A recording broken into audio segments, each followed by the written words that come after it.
Location, when I'm falling, when I'm falling. I won't quit, I won't. I'm not done, all my money.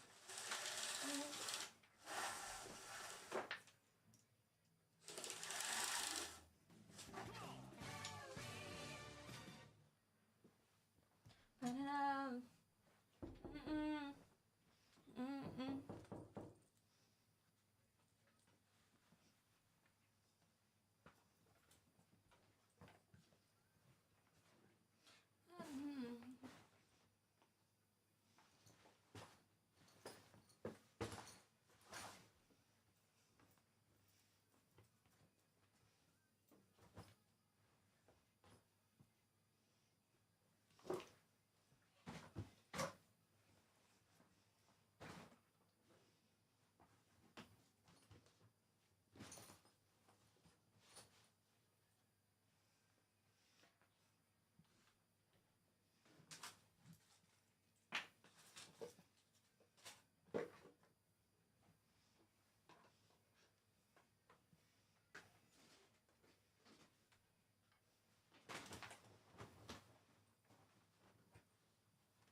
Oh my god, the name of this song.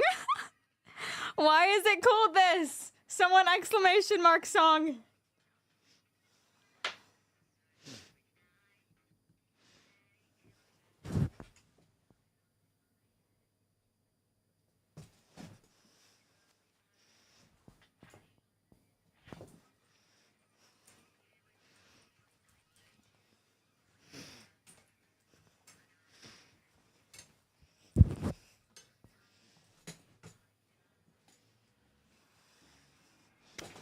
Kind of slaps though, not gonna lie. This goes hard.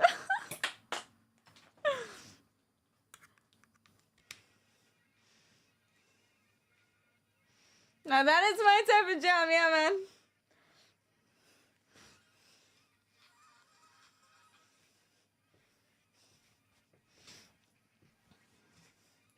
man. Okay. I'm forgetting something.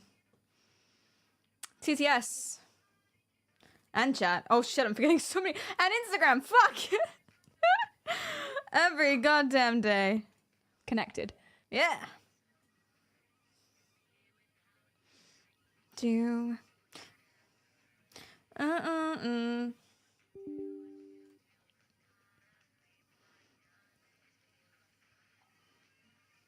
Let's go. Bow bow now bow now. Bow bow. Bow now bow bow. Bow now bow bow.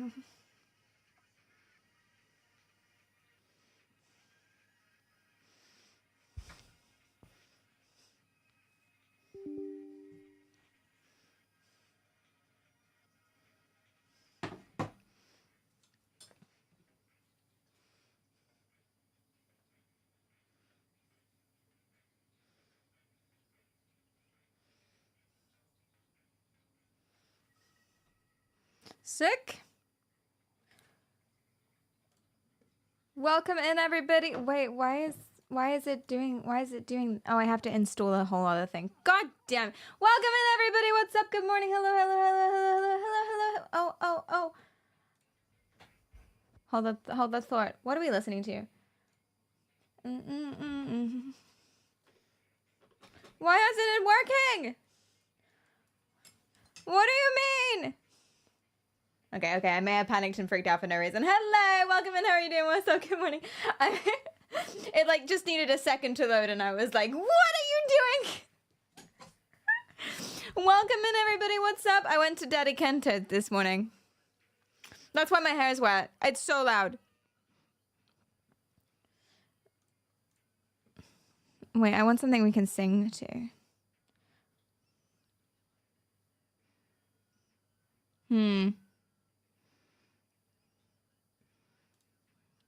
This is 2 hyperpop. There's hyperpop and then there's 2 hyperpop. For this morning. Too much. This one. There we go. Kanto, I know. Hi, Haku. What's up? How are you doing? Thank you so much for the 33 months. Jesus Christ. And Terabadon, thank you so much for that follow. I appreciate you a lot. Yeah, I went to Daddy Kento, which is why my hair is kind of wet. It's not really wet. He did it curly for me. So he did it curly, and it hasn't dried yet because it takes ages to. I'm not supposed to touch it. It takes ages to like dry properly. What with the curl cream and stuff, and so he was just like, okay, get out, because I'd already been there for an hour. But yeah, Daddy Kento sorted me right out once more, and I'm very pleased with this situation. This time, so last time I was talking about his gentle fingers. Might need to reset this one, actually. Hold on, let me just do a little, whew.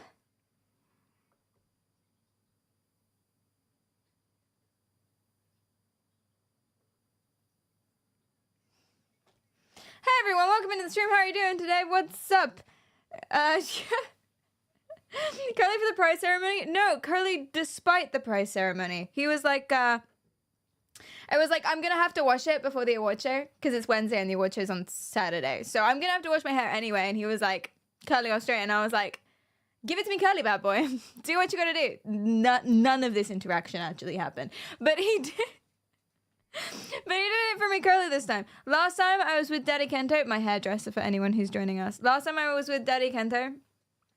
Oh, all of the lore to this is he's exquisitely attractive. That's the whole lore to this entire story. That's all you need to know. It's a hot hairdresser. Anyway, last time I was with him, he was massaging my scalp as if he loved it. And I was like getting all in the motion. I was like wedding bell sort of thing. This time he was rough with me. He was rough as hell, man. He was mad at my scalp. It was like he wanted to destroy me, and I was down. Oh, not a problem.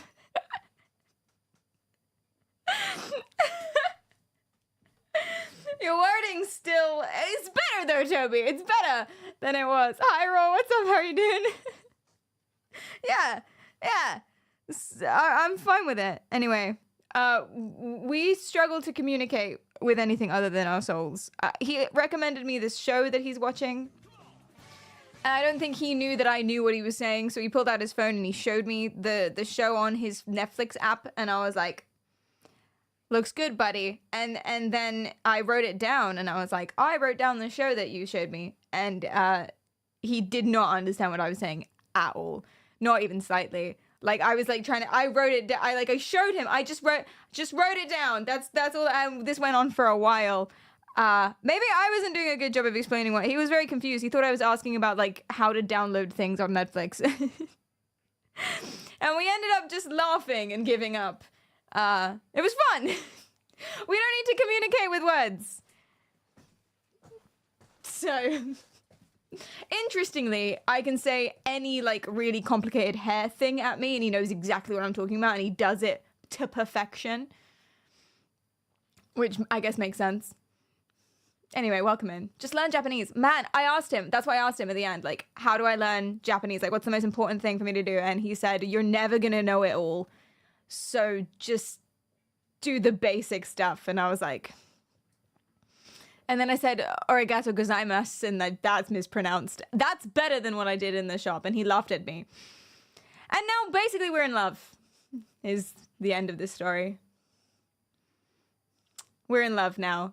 Konnichiwa, exactly. Language 0, understanding. 3,000, Jam. 3,000. Origato. Gasai. Mas. Nice story, happy ending and everything. Yeah, it is. I don't know what my hair's gonna look like. I'm very excited about it. I will keep you posted because I know you're all on the edge of your seats. You're on the edge of your seats. You must find out. You're so I can feel it. Guys, stop asking me. Chat is literally as still as I've ever seen it. Chat is a stone right now.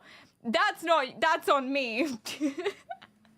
Stop asking me. Stop crowding me. God, I'll tell you when I tell you. I'm just about to spam you and ask what I know. I can feel it. That's what I'm saying. Stop staring at me. We still don't have chat on screen. I know. Eku, I know. Wait, Eku hasn't messaged me. You usually do. I know. That's not my fault. Okay? It's not my fault. I've opened this app like 7 times. Who is this guy? Wait, come here quickly. Who is this guy? Did he make... Maybe he made Castle Labs. He's new. He's not usually on the opening thing. There's a guy jumped out of nowhere and startled me is what happened. At Stallion, I presume. Who is at Stallion? That's the question.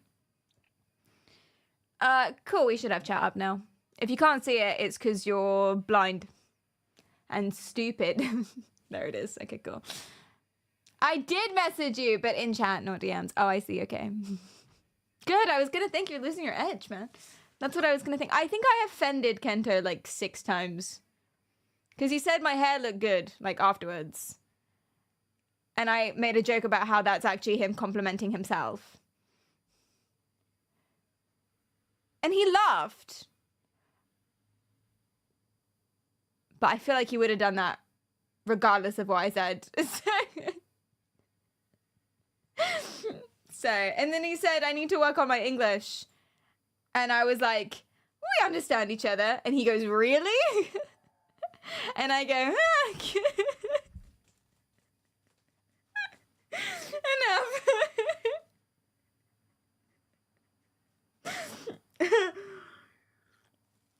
I love him. It's okay. I asked him if he gamed. He plays Dead by Daylight on his phone. So that's cool. I said, what do you do for fun? He said, I watch Netflix. And I said, oh, what are you watching right now? And he says, it's Japanese. And I was like... And then I said the worst thing in the world. Do you know what I said to that? It's Japanese. Do you know what I said? Seriously, do you know what I said? I don't know what came over me. Genuinely, I don't know what came over me. This has happened like...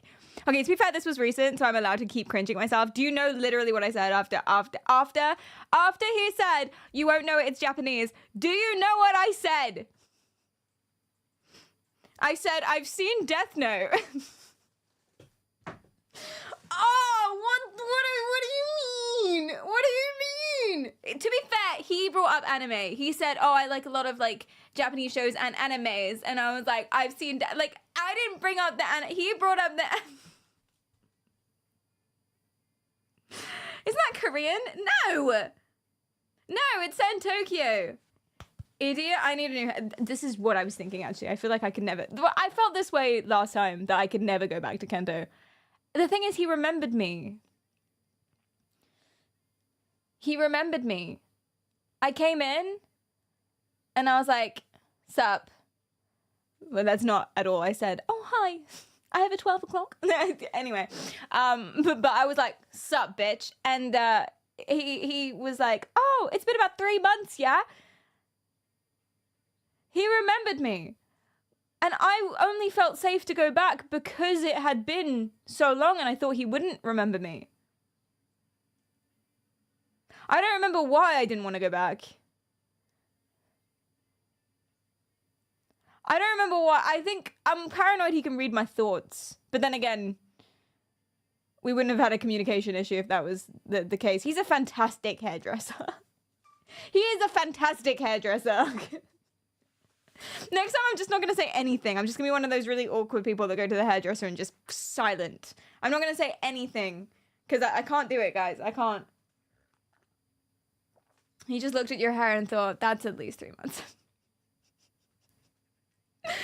Trust me, that's not what my hair looked like today. I would have looked at my hair and been like, 6 years.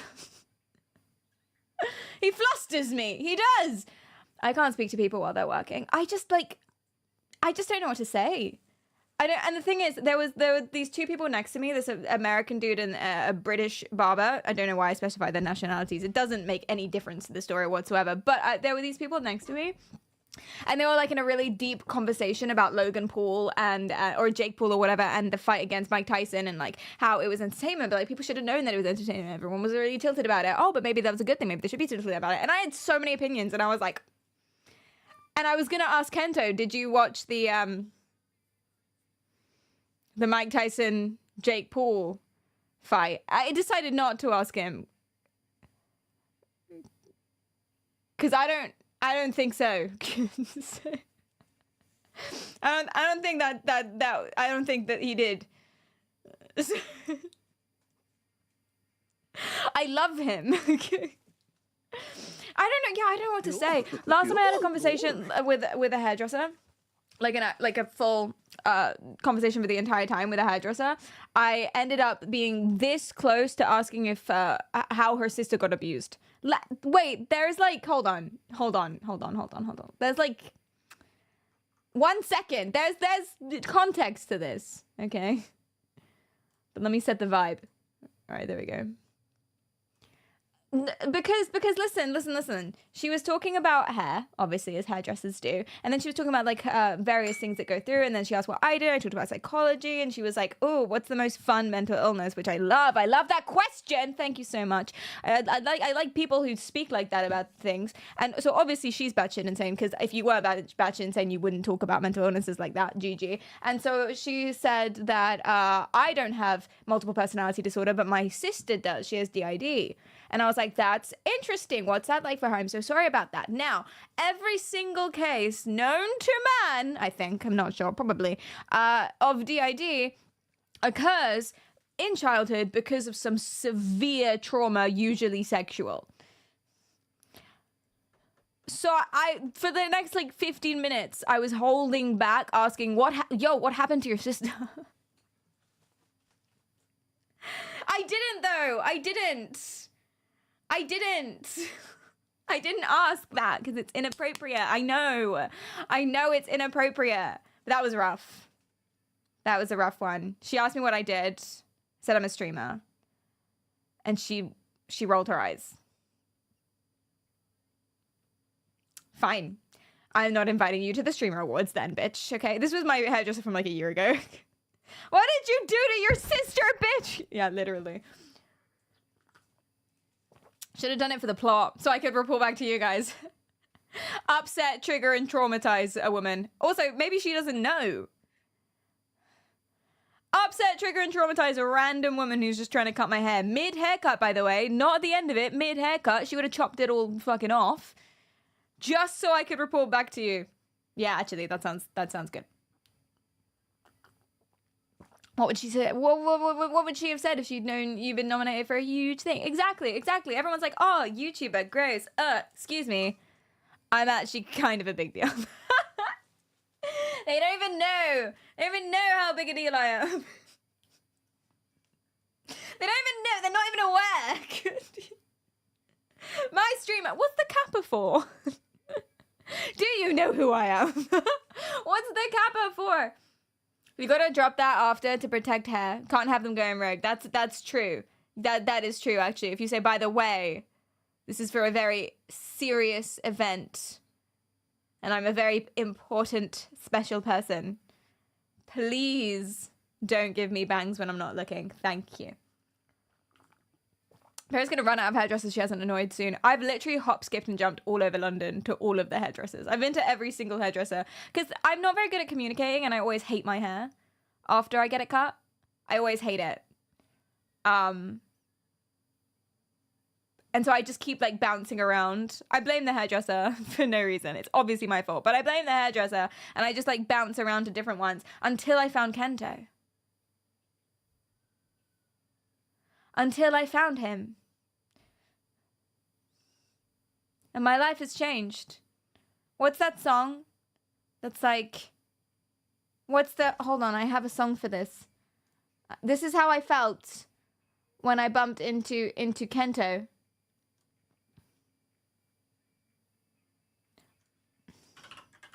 Here.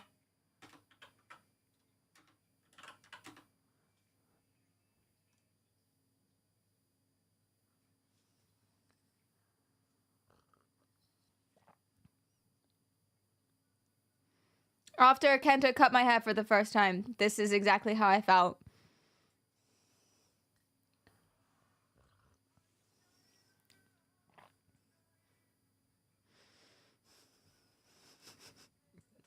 Mm-hmm.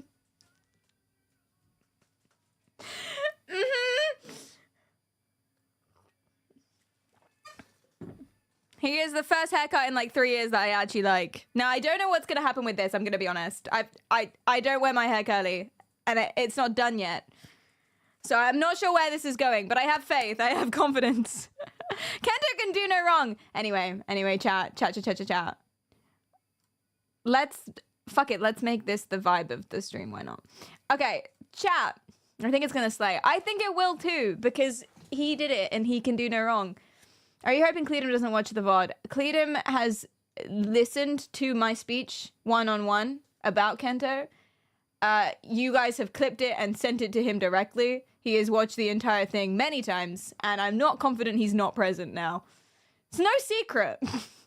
Listen. If he wanted there to be a competition, he'd learn how to cut fucking hair, wouldn't he? We'd never do that. Every single time I mention Cleedom, you clip it and send it to him. Every single time. You've only gotten me in trouble once. Most of what I say is completely fine, doesn't bother him whatsoever. You did get me in trouble one time because I said something about Cleedom, right? I said something about Cleedom. He was like, Perry, you're not supposed to tell people that. Now, obviously, I can't tell you which one he had a problem with. Do know it was surprising and it was very funny. Okay, random examples. I said, let's say 2 different stories, 2 different clips about Cleedom on different days. Cleedom's my boyfriend, by the way, for anyone who's welcome in. So 2 different clips, 2 different stories about Cleedom, 2 different things. One was like, oh, guys, you know, he doesn't really like broccoli. This wasn't actually what the clip is. This is parallels. He doesn't really like broccoli. And the other is, so sometimes when he's having sex, he makes like this specific noise and it's like really embarrassing and he runs around and strips off and screams, I'm a little baby boy. This one was fine. This one, you're not supposed to tell people that. Now, obviously, I can't tell you what the little one actually was, but when he said it, I was like, wait, what? So this is fine. This is all fine. This is fine. This is a problem. Very surprising, actually. Yeah, weird. Cleedom's actually too good of a lover. He doesn't like people to know that because he doesn't want the girls chasing him or the guys. Why are you shouting? I do what I fucking want, mate. Get your own stream. Sorry. Boundaries are important. I think that is true. It's important to know where the boundaries are. I apparently did not. The boundary is more like, okay, so this is like stuff you can say about him. The boundary is like, all of this is fine, except one tiny little thing in the middle. Apparently. Broccoli is where the line is. I just had no idea. We still need that boundary stream. I tried to do a boundary stream so many times. Wait, oh yeah, we were going to do one recently. Before that, I tried to do a boundary stream so many times and I just ended up going on like a 2-hour rant about James Corden. And it all fell apart, honestly. I'm not a drama stream. But every now and then, we get a bit dramatical. Boundaries right at the broccoli. What's happening? Hi, Paul. What's up? So today, we are going to be talking about, well, basically, I found another one for you. Yesterday, we don't usually stream on Wednesdays. Welcome. We don't usually stream on Wednesdays. This is a special Wednesday stream because I'm not live tomorrow. Because I'm going to LA for the Streamer Awards. Let's go. Everyone praise me.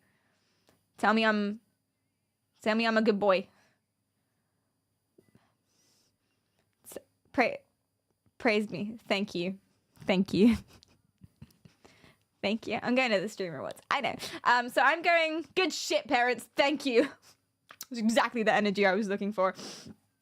Oh man, what a banger. Love you given, I gave you all a boy could give you. Take my tears and that's not nearly all. Ooh, oh, oh, oh. Sorry, got distracted. Anyway, the goodest of boys, thank you so much. Yeah, so we're not live tomorrow because I'm off to LA, TT. But that's why we're live today. The sentence is ended now. That's the whole sentence. It is complete, full stop. Next sentence. Therefore, yesterday's stream, we talked about bad life coaches. So I picked up like 2 different bad life coaches. One woman was, she cheated on her husband, basically. And now she's a life coach helping other people who are currently cheating, currently in affairs, feel better about it. And they go on like yoga retreats and stuff. And she says shit like, everyone does it. It's natural. It's human.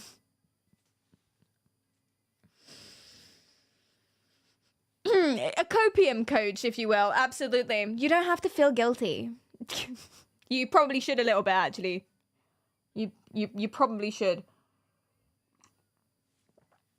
I'm pretty sure 90% of those retreats, I'm 90% sure those retreats are to cheat. If they mix, because they have like a girl support group and a boy support group, and if they mix, it's like Love Island. Do you think those retreats are just like one big Love Island? Actually, maybe. Yeah. Some go on retreats to cheat, some go to the hairdressers. My love for Kento is pure and non-sexual. I don't know what gave you any other impression. My love for Kento is purely for his craft. He is an excellent hairdresser, and we shall remain this boundary of respect for Kento. Thank you so much. My love for Kento is like a mother to her children, except I am also the baby. Between babies. Imagine one baby gave birth to another baby, but they're both babies. That's my love for Kento. Does that make sense?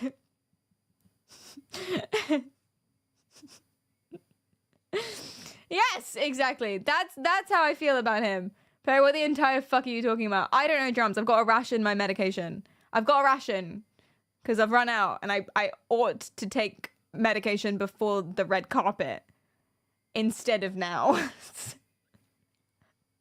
I think. Can you imagine? Oh shit, the red carpet. Oh, I forgot about the red carpet. Oh. You really ought. I think so. Oh no. Oh no.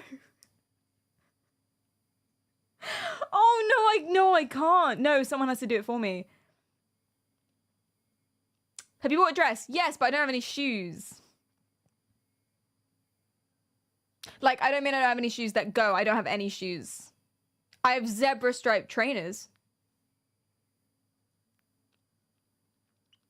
I'll do it. Be my shoes? Oh, do the red carpet for me.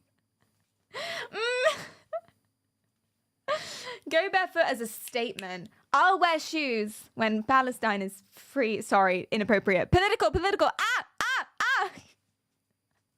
I'll wear shoes when world hunger is eliminated.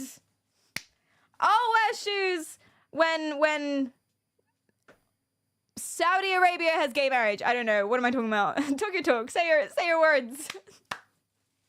Bars. Thank you. Feels like something Aurora would do. I feel like Aurora would just forget to wear shoes. I don't know if I've like encapsulated her properly, but I think when Ireland is free. Exactly. I could do that, actually. Is your dress stair-proof? Not even slightly. It's not even walk in a straight line proof. I will be tripping.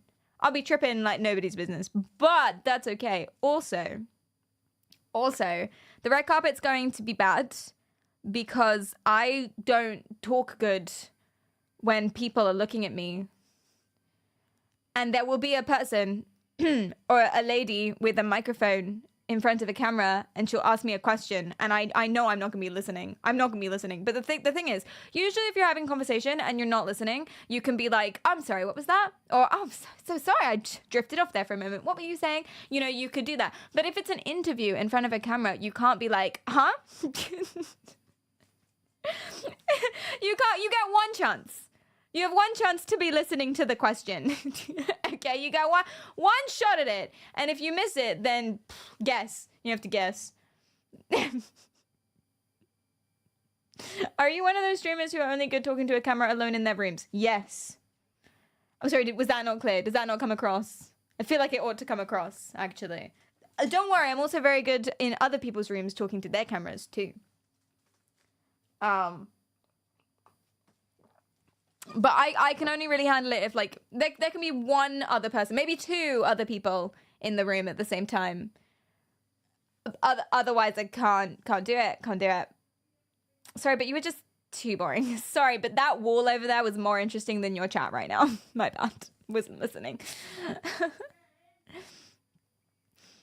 I imagine most of them fit into the category. Yeah, there's a reason why people become streamers and not, like, comedians or actors or musicians or whatever. It's called anxiety is the reason why. I'm pretty confident that most streamers, except IRL streamers are a different breed entirely. But, like, sit in your room, don't go outside, especially streamers who never collab. That's not a choice, babes. I promise you that's not a choice that they're not collabing. Well, it is, but the choice is based on, I have no friends. I couldn't possibly. Not necessarily. I'm going to choose for the brand to be solo. That's not what it is. If you know any fun streamers that never do collabs, or they only collab with, like, their girlfriend and no one else, that is the reason. It's anxiety. That's what it is. I guarantee. There's no mystery here. They're anxious to fuck is what it is. Sounds like my kind of people. Yeah, me too. I really get on with those streamers. Yeah, it's good. Streamers, anxiety. Comedians, depression. Actors, narcissism. Yes. Hey, we can put this in the Mr. Men book. I mean, other related childhood-friendly book that may or may not resemble Mr. Men, but if it does, it's purely coincidental. Perry on a Wednesday. What up? What up, my bitches? That reminds me, I should probably... Did I go live on Instagram? No. I took the thing and then, like, put it down. Live now. I need to put a little twitch.tv/Pericarial. Let's go. I'm so fucking lazy. I do this and I post it on Instagram. Then I post the exact same thing on TikTok, even though the link won't work on TikTok, because at this point it's now a video, not like an actual story that you can interact with, right? And then the worst thing about it is I copy and paste that exact same thing to Twitch. And so not only can you not interact with a link on Twitch either for the same reason, but also I'm literally linking Twitch people to Twitch. I'm gonna do it anyway though. That's what I'm doing. Because otherwise I have to take two slightly different versions and it would take at least like 5 seconds of, I guess, forethought to do that. And that's lame. Listen, time is money and money is trips to LA, I guess. So there it is. I wonder why streamers drink coffee just like Smeagol holding the ring. Wait. Tell me what you mean. We do? What, like this? It's warm in your little handsies. How does Smeagol hold the... Okay, we need to figure this out.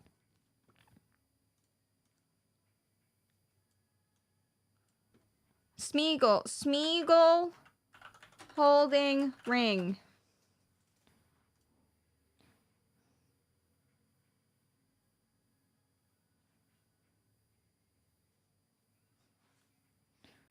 Oh, like we hold it close to us.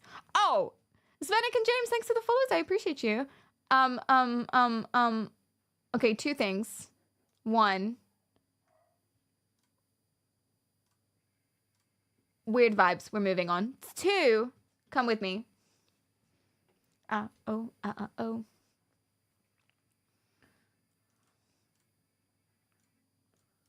Tee. Yeah. Okay. So, this is Smeagol holding the ring. Why? Like, we hold it, like, here? Is that what you mean? With two hands? Very close? That's because, yeah, we don't want to spill it on shit.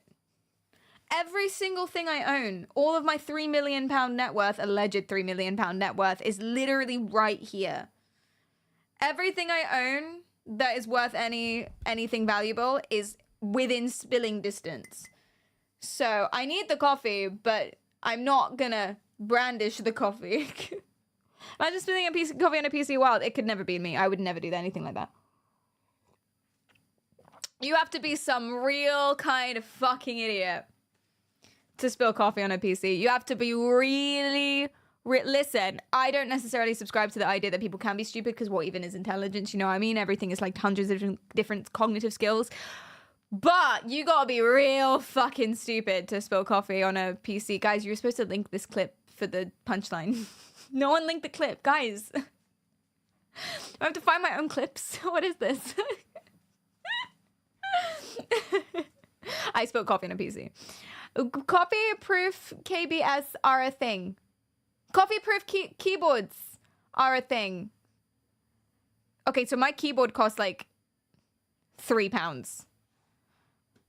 So, okay, that's one problem. One problem solved. Thank you. You got me real fucking stupid. In my defense, it wasn't me, it was you. It was you who did that, is what it was. Anyway, so last stream, we talked about bad life coaches, and we're continuing on that vibe today. Also bad life coaches. Yesterday's bad life coaches included a woman who is called The Other Woman and the Wife. The other woman and the wife. It's typing. Spelling and typing. The Other Woman and the Wife. Spoilies, she is the other woman, not the wife, which is crazy. And she posts like, TikToks like this. I haven't actually seen this one, but this looks just as insufferable as the rest of what she posts. When they're the person you prayed for, but they aren't married to you. I ain't complaining, I just wonder what I'm missing. A person who meets you where you are is hard to come by. I previously believed a checklist determined by others would be sufficient for my fulfillment. And sure, either of us could have stayed, strayed, or remained stagnant. They did stray. They were in a, 6-month-long affair. What we didn't know then was that a checklist made by others wouldn't include our individual fulfillment. So she's not good at writing either, because she said that already. I'm so grateful that I can't take any more of this chat. She's a nightmare. This is, surely satire. Surely satire. Wouldn't that be nice? Wouldn't that be lovely if this was satire? Whew. Unfortunately, it's not. Unfortunately, she's a life coach advocating for this sort of thing. Unfortunately, we're looking through her YouTube algorithm, or her YouTube and her TikToks and stuff is equivalent to being, imagine like a really old log full of splinters, like really dry and like falling apart log being slowly pulled out of your rectum. That's what it's like going through her Instagram reels. We know this because we did this yesterday. Anyway, the second bad life coach that we talked about yesterday is someone called Tony Robbins. Tony Robbins is literally, allegedly, a scam artist, and I think he's quite culty as well. He has no qualifications whatsoever. Oh, by the way, none of these people do. You don't need to be a life coach. You can just say you're a life coach and start life coaching. Did you know that? You can just, any of us right now can just be like, I'm a life coach, his website, and do it. It's unregulated completely. Anyway, but Tony Robbins is... he has no qualifications, but he does these massive stadium packed out arena tours where he gives people advice. And here are some hits from Tony Robbins. Hashtag Me Too is just people getting all hopped up on the drug of feeling special. I'm paraphrasing what he said, but he basically said this. Hashtag Me Too is basically just people feeling special about themselves by attacking innocent men. Something else from Tony. Oh, this guy says he's suicidal, but he's gonna touch him on the shoulder and be like, "You're saved now, because you're young, so you're fine." A woman poured her heart out for like 4 minutes, sobbing because she was a victim of a really serious, awful cult, and he says nothing except, "I'm gonna recruit you." Those are some hits from Tony Robbins while he sells his courses, what with a guy who literally is a scam artist because he's been charged like 17 million by the government for his scams, called Dean Graziosi or something. Anyway, bad life coach. Now, I found another person. Someone asked me the other day, could you do like this on dating coaches too? The answer is yes. Now, this guy isn't particularly, I guess, a dating coach. He is more of a men's life coach. There's a reason I say it like that. His name is FitX Fearless. FitX Fearless is his name. And just based on the username and profile picture, I think you know where we're going with this. Perry, haven't you done a stream on this guy before? I don't know. There is another guy. I don't remember the other guy's name, but their content is identical. Their content is literally identical. But I don't think they're the same dude, but I can't find the other dude. And I'm very confused. Either way, I haven't seen any of these videos. So his content basically is he's shaming guys for not working out. Everything is about like getting muscles. He's very weird about masturbating. Porn addiction, he says, is the worst thing in the world. And he basically does these podcasts or these interviews with other random dudes. We have to go to his Instagram for this because it's top quality content.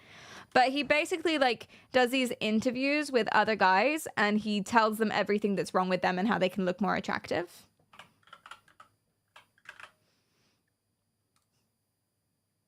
He should have named himself Phil X Phalix.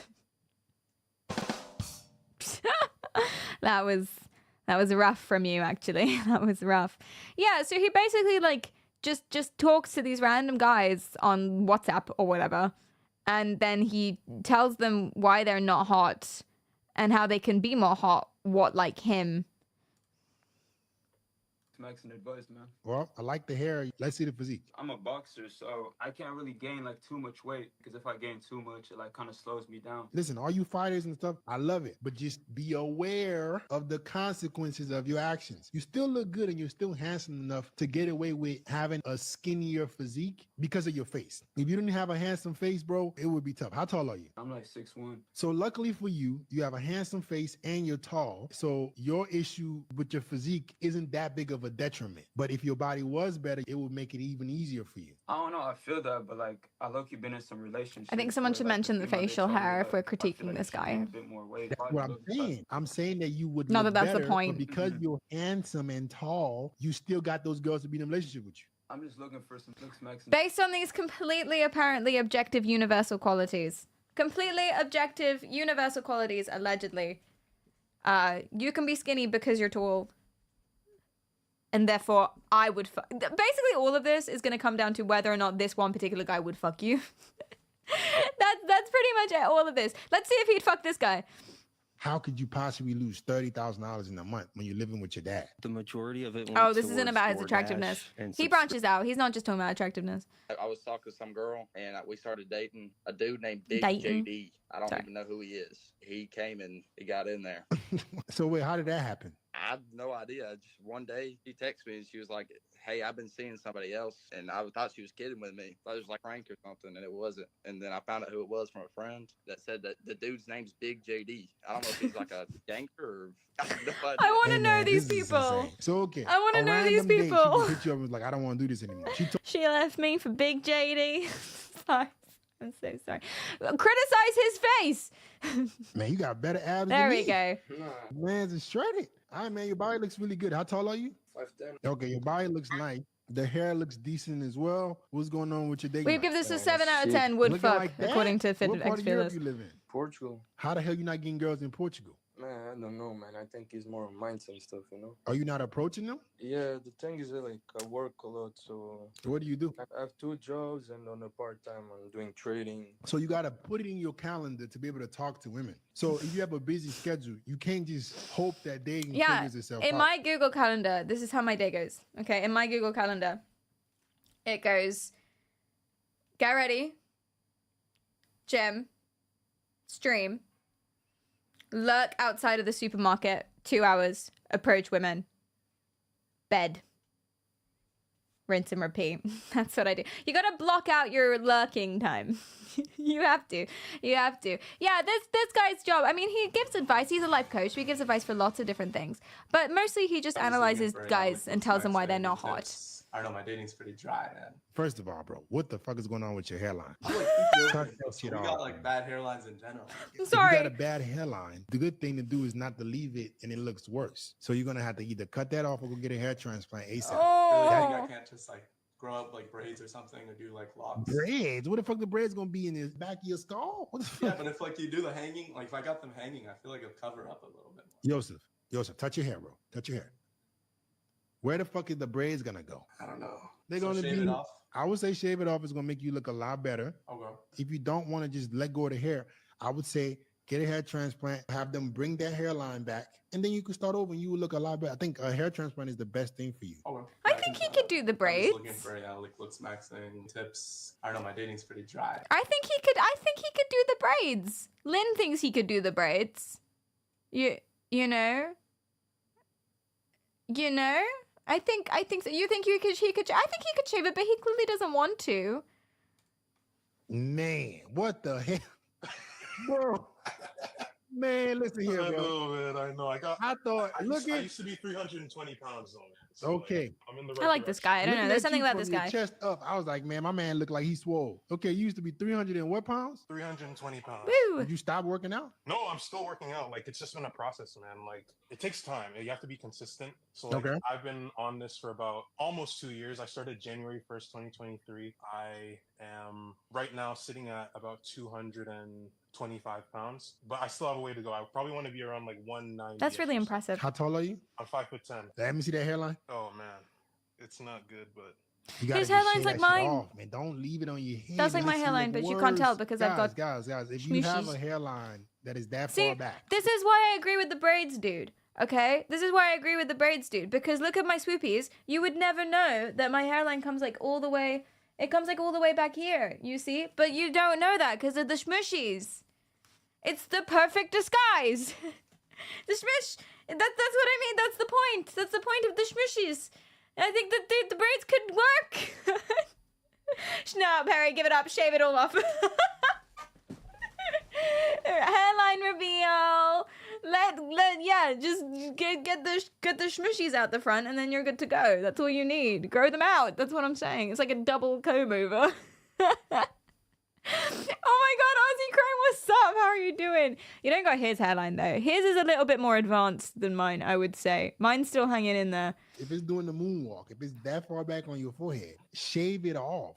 Don't fucking leave hair on your head. It just makes it look worse. You look better bald than you do. I think right his now, hair's 'cause that it just makes bad, you is look it? Super old. It makes you look like you're 50 years old. okay. They got people in the chat saying that you're 44. You ain't 24. Jeez, man. He's Man, 24. What the hell? Okay.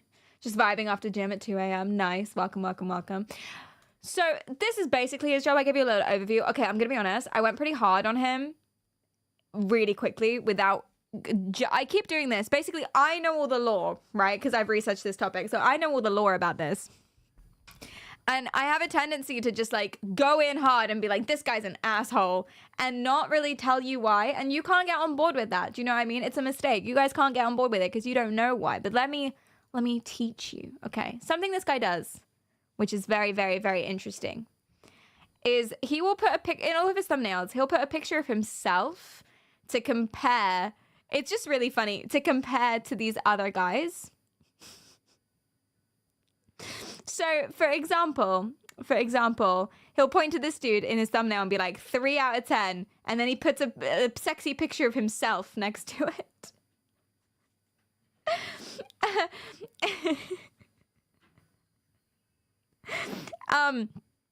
But there's he does this constantly for like literally everything. They don't get girls. Here's me. It's called branding. Okay.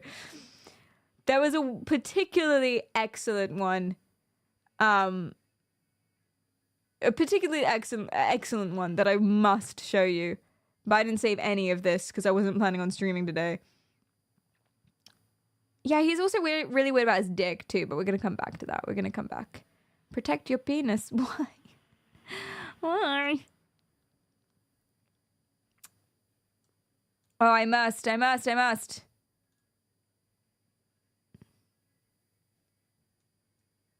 Chap, please. Here's what happens when you think you're more attractive than you are. Okay, here we go. Only handsome men, this one here, only handsome men do these things. I lost it, fuck. Only handsome men do these things and women notice. And it's a different dude. And then an arrow pointed to himself.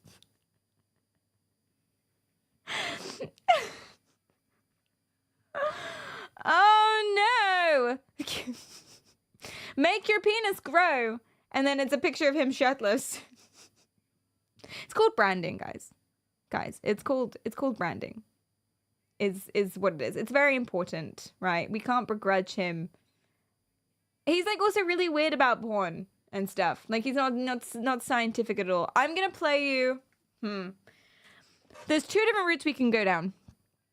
One, he's a dating coach and he has absolutely no idea. Does he have a girlfriend? I would be incredibly surprised if he did, considering he knows absolutely nothing about women. I imagine he had one girlfriend at one point. She was really mean to him, and now he's just assumed that all women are like that. Oh yeah, here's a good one. 5 things that handsome men have that average men don't. So he's taken a dude and put the word average underneath the dude's face on this one. And then he's put a picture of himself and put the word handsome underneath.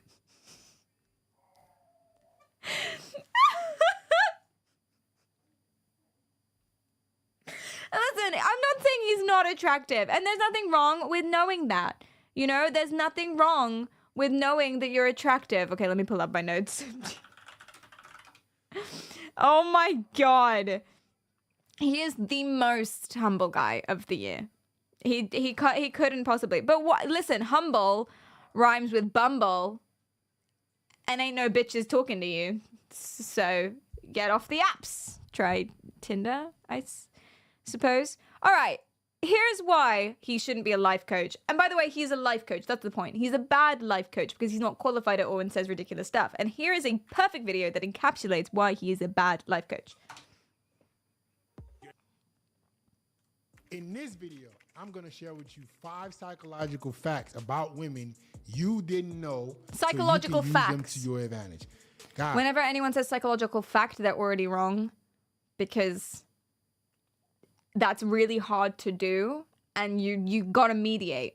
Psychological fact is really hard to do because 99% of psychology is theory. 99% of science is theory. So different schools of thought will have different ideas about different things, and there's always going to be more than one interpretation about why something might be happening. Even if you're talking literal, like biology, neuroscience, there's still going to be multiple interpretations of what's going on and reasons for that, blah, blah, blah, blah, blah, blah. Psychological fact, and then they say something really simple, it's wrong. It's just already wrong. But these are psychological facts, is a guys. part of life, right? It is. And there are certain things that women don't understand about themselves that their nature kind of... So if a woman, by the way, he's setting us up quite nicely. If a woman disagrees with anything that he says here, it means that she just doesn't understand herself. So don't listen to women. Women don't know themselves, but we know. The boys know because we've observed them, or one of them at one point in time. reveals to us that men who understand about themselves, that their nature kind of reveals to us that men who are well versed with women have understood and picked up on. So what They I'm know gonna them do better is than because they I know wanna share themselves. All of with them. you. The All first 3.5 psychological billion of fact them. about women, they actually like chasing men. We have been brought up and to think that a man is supposed to chase. A man is supposed to beg. A man is supposed to encourage, and no. Women want to chase you. All women. They get satisfaction from being with a man that they feel like he is better than them. Why do you think when you have a girlfriend, this is when you notice that other women want you? This is because of this chase factor. You're not. No, I would argue that does happen a lot of the time. Again, not for everyone, but a lot of people have reported, and it does happen that you get a girlfriend and then all of a sudden it seems like it's, it's easier for you to get a girlfriend after you've got a girlfriend. It's kind of like the catch. Is it Catch-22? I don't know. I have not read Animal Farm, but is it Catch-22 its own book? I don't know. I've not read whatever book it is. But it seems like a kind of ironic thing. Like, you get a girlfriend and now it seems easier to get a girlfriend. And that is something that happens to a lot of people. Same for women as well. Again, I don't know why he's making it gendered. None of this is gender anyway, whatever. But the reason why that happens, I'm pretty sure, is because it's about confidence. There's no stakes in it. right? It's like, have you ever tried to record yourself playing music or something? Like if you play the drums, or if you played like guitar, or you sing or whatever, usually when you're practicing, you can do it perfectly, but then you try and record it and you fuck up a lot, or you're on stage and you fuck up a lot because there's stakes, right? Especially if you really like someone, you've got like this moment has to count. Like if you're up on stage performing, right? There's stakes, you get nervous, you get in your head about it, you're all weird about it, etc., etc., etc. It matters to you, and therefore you're more likely to fuck up, which is annoying. But if you have a girlfriend, then one, you're already more confident because it's like, someone likes me, I'm not gonna die alone. Yeah. And then two, you're like, whatever, any sort of interaction you have with someone you find attractive, it doesn't matter because it's not like you're gonna do anything with them. You know, you can just be like, hey, hello, person. Cool. My girlfriend likes that too.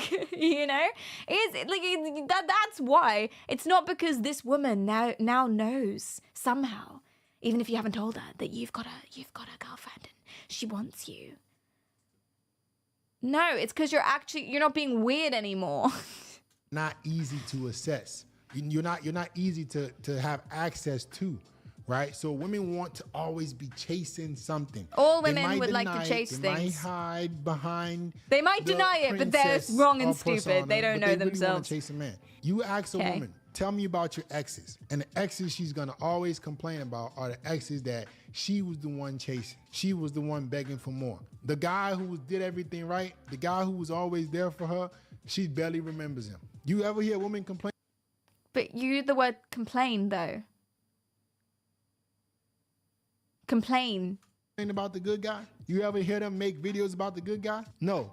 It's always the Chad, the Tyrone, the FedEx Fearless that didn't want her, that she kept having to beg and hey. Yeah, she's complaining. Dude, she's complaining about them. Be the man women complain about.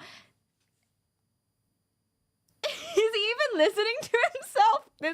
This guy has a single brain cell, and the only thing the brain cell is used for is to pick out his shirts. They are good shirts, to be fair, but then he's done for the day. Like, the women are complaining about the men that they were with because they were emotionally unavailable, and they always felt like they had to chase, and they felt like they were too good for them, and it fucked up their self-esteem, and they didn't like being with that person. That was a bad relationship, which is why they've now broken up, and they make YouTube videos about it to be like, look how shit this guy was.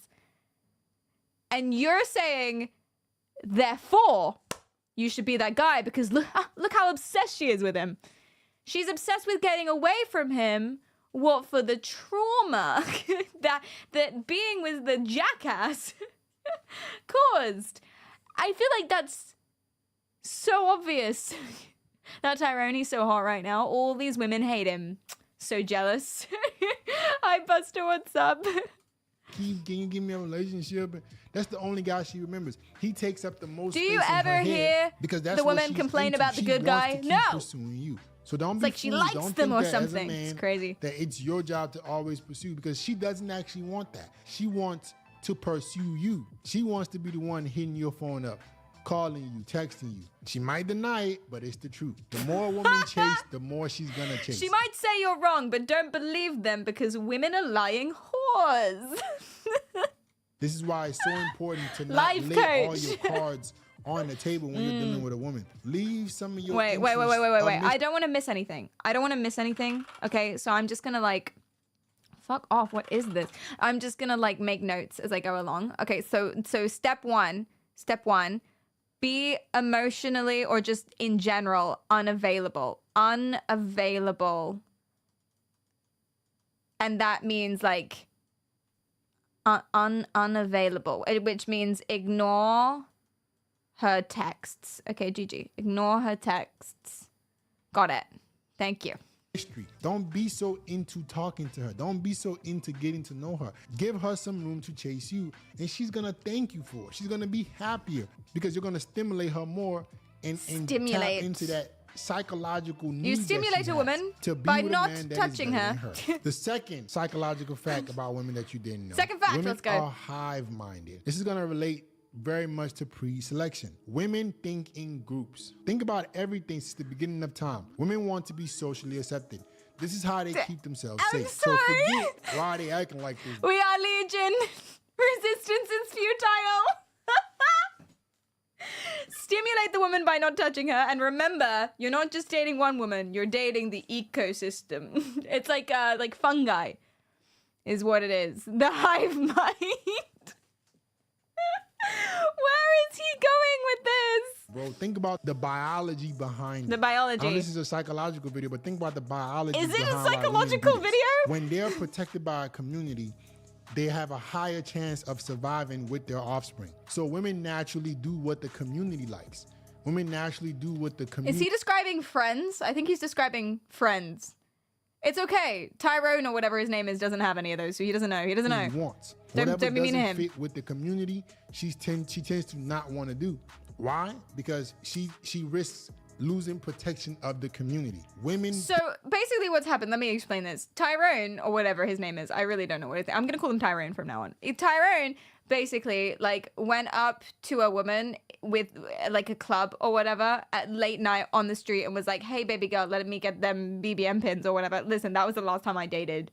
So BBM pins was the last time I was on the market. So that's what I know dating as. What's your BBM, baby girl? Anyway. But anyway, okay. I don't call him Tyrone. He called himself Tyrone. He called someone else Tyrone. Tyrone is his word. Anyway. But he basically went up to a girl in like a really dark alleyway when she was in a group of friends, and he was like, "Yo, what's up, baby cakes? Let me get that. What's your BBM?" Okay. And then her friends were like, "Oh my God, Janice, don't go with this guy. Janice, no, Janice, no. Someone get her.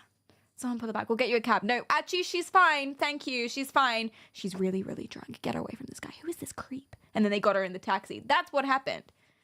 And now he's like, women are hive mind. She doesn't want to do what her friends don't want her to do. Friends don't want her to go home with you. We've decided to run with Tyrone, and there's no going back now. And then every woman that Tyrone has ever interacted with will be Janice. Should we find out what his actual name is? Maybe we should. If it's Tyrone, I'm gonna scream. What is your name? What is your name? Oh, I don't want to go on your coaching website yet. Not yet. We've got so much of the stream. I don't want to be here, Tyrone. What's your name? Just Fittix. His name is Fittix. Fittix Fearless. What is his name? Bismarck. That's a normal name. Listen, there's a lot to be mean about when it comes to him. We don't need to be mean about his name. It's unique. He'll always be Tyrone to me. Bismarck is one hell of a name. It's actually pretty cool, man. I have a friend called Atticus. His name is Atticus. I like it. It's a shame he has it.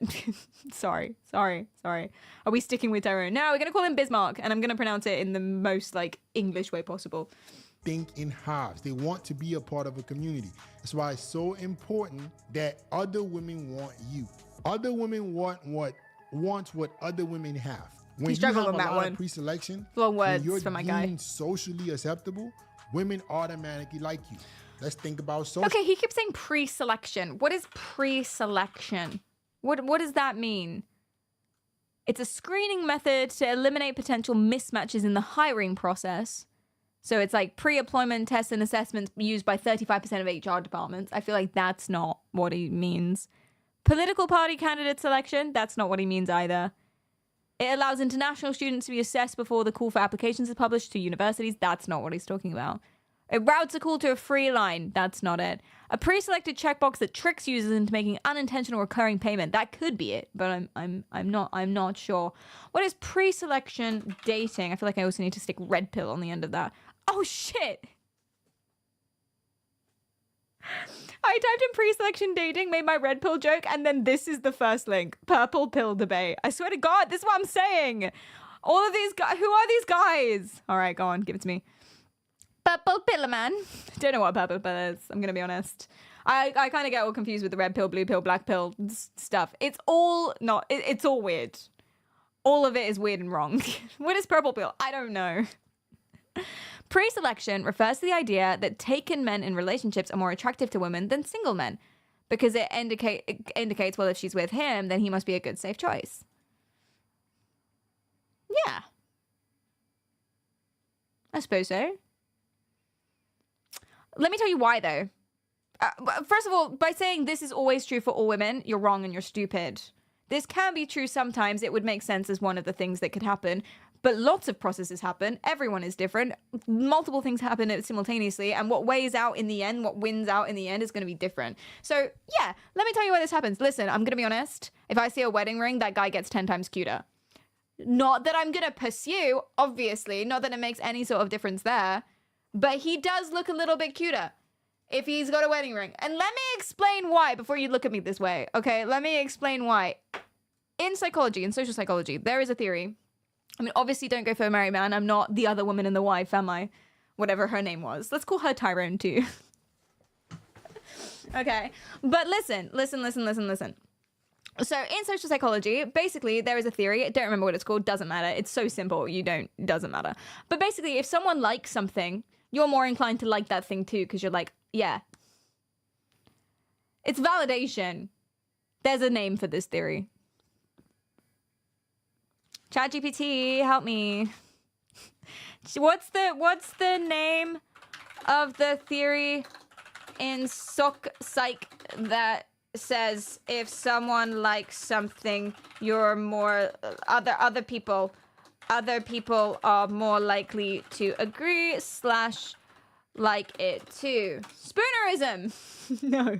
Mirror neurons. Yeah, it kind of could be involved. Social proof. There you go. Social proof is what it is. Basically, you're taking other people's reactions and opinions on stuff as proof that this is good or something you should be part with. It's like, oh, have you seen that video of that guy walking down the street and he hired people and cameramen to pretend he was famous? And then other random people on the street kept coming over to him being like, can I have a picture? Can I have an autograph? Because they believed he was famous. It's like that. Like if you see a large crowd gathering for something, you're like, oh, this must be interesting. Let me go stand with this crowd. If you say a lot of people, oh, every single like marketing team ever, they say it has 35,000 downloads. The reason they tell you the number of the downloads is for social proof. That's the reason. This is 1.2 million downloads. Therefore, other people are using it. Therefore, it's good. Therefore, you'll like it. It's a heuristic. It's not necessarily true, of course. But, yeah, because you can have 1.2 million downloads and a 1-star review. Do you know what I mean? But still, if there's a big queue, it must be popular. There are clubs that don't let people in. Like, it's empty inside. And they'll just hold people on the street for a long time to make it seem like this club is really cool and popular. Yeah, exactly. Social proof. This is something that we just do because evolution, probably. We're pack animals, probably. You know, stuff like that. If other people like it, it's probably good. It's the same reason why, you know how animals, if one starts running, they all start running? Us too, actually. Have you seen that? There's a TikTok trend where you try and fuck with your boyfriend. You know, where so they'll be like making mad moves to see how my boyfriend reacts, and she'll like go and see what he does. And usually he's like, what? It's that. It's literally that. If someone is doing something, you're like, there must be a reason they're doing that. Okay, cool. I'm gonna. It's survival. Do you know what I mean? So that's just something we do as animals, and as does everyone, right? It's just a very common. Often, it's actually a very good heuristic. Lots of people use it. Must be better. Probably true most of the time. Not necessarily, but probably a good, fair bet. Yeah, it's fair. Exactly. So that's what he's talking about. He's talking about social proof. But he's saying that it's only women that do this. Only women. Not all animals ever.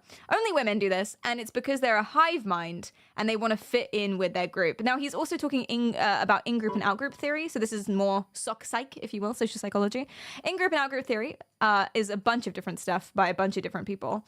But basically it says that in your life, you have in-groups, groups that you're part of, and out-groups, groups that you're not part of. And these groups can be massive, like men, women, other, you know, or white, not white, etc. From Brazil, from the UK. Big, huge in-groups. Or they can be medium-sized in-groups, like,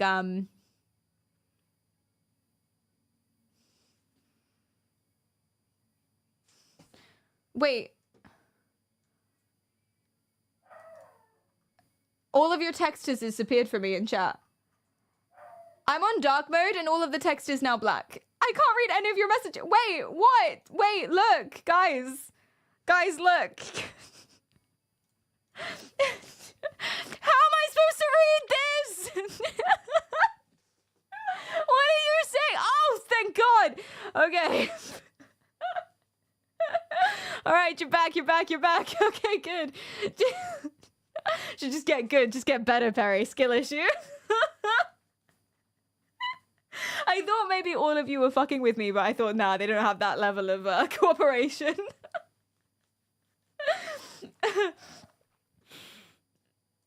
Okay. I need you to call me a doctor. Wait, Jacqueline, what happened? Wait, what do you mean? What do you mean? We aren't being perceived.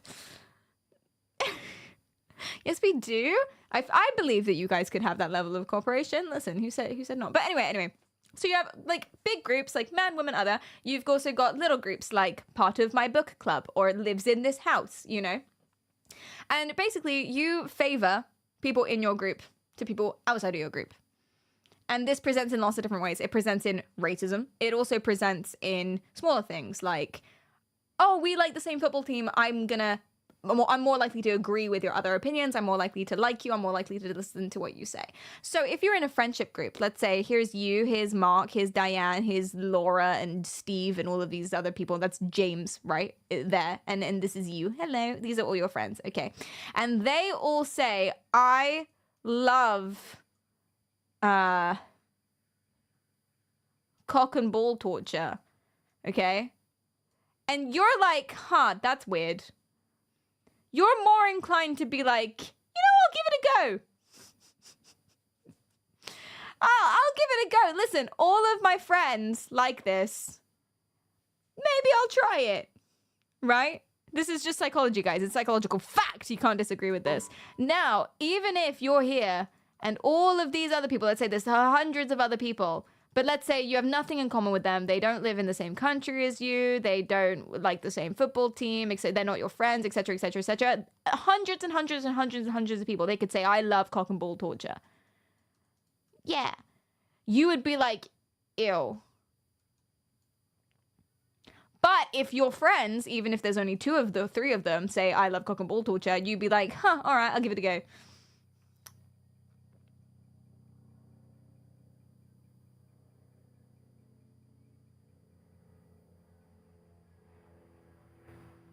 It's like doing drugs for the first time. Is it? I guess. Yeah. I was more thinking the angle of like, not necessarily the persuasive aspect of that, but the angle of you want to do things to fit in. It's about fitting in. You want to fit in. Because the one thing that like society, I suppose, or your friendship groups or the in-groups grant you is protection. They grant you a sense of identity, a sense of belonging. You want to fit in. You're more likely to bend your morals. Not that cock and ball torture is a moralistic thing, but you're more likely to bend your morals to fit those around you. And stuff like that. So if your friends all suck, you're more likely to suck as a human being. Worku says, apparently if you are in a group of 7 people, including you, then that 6 other people is the number it takes for you to agree with the group, regardless of your own stance.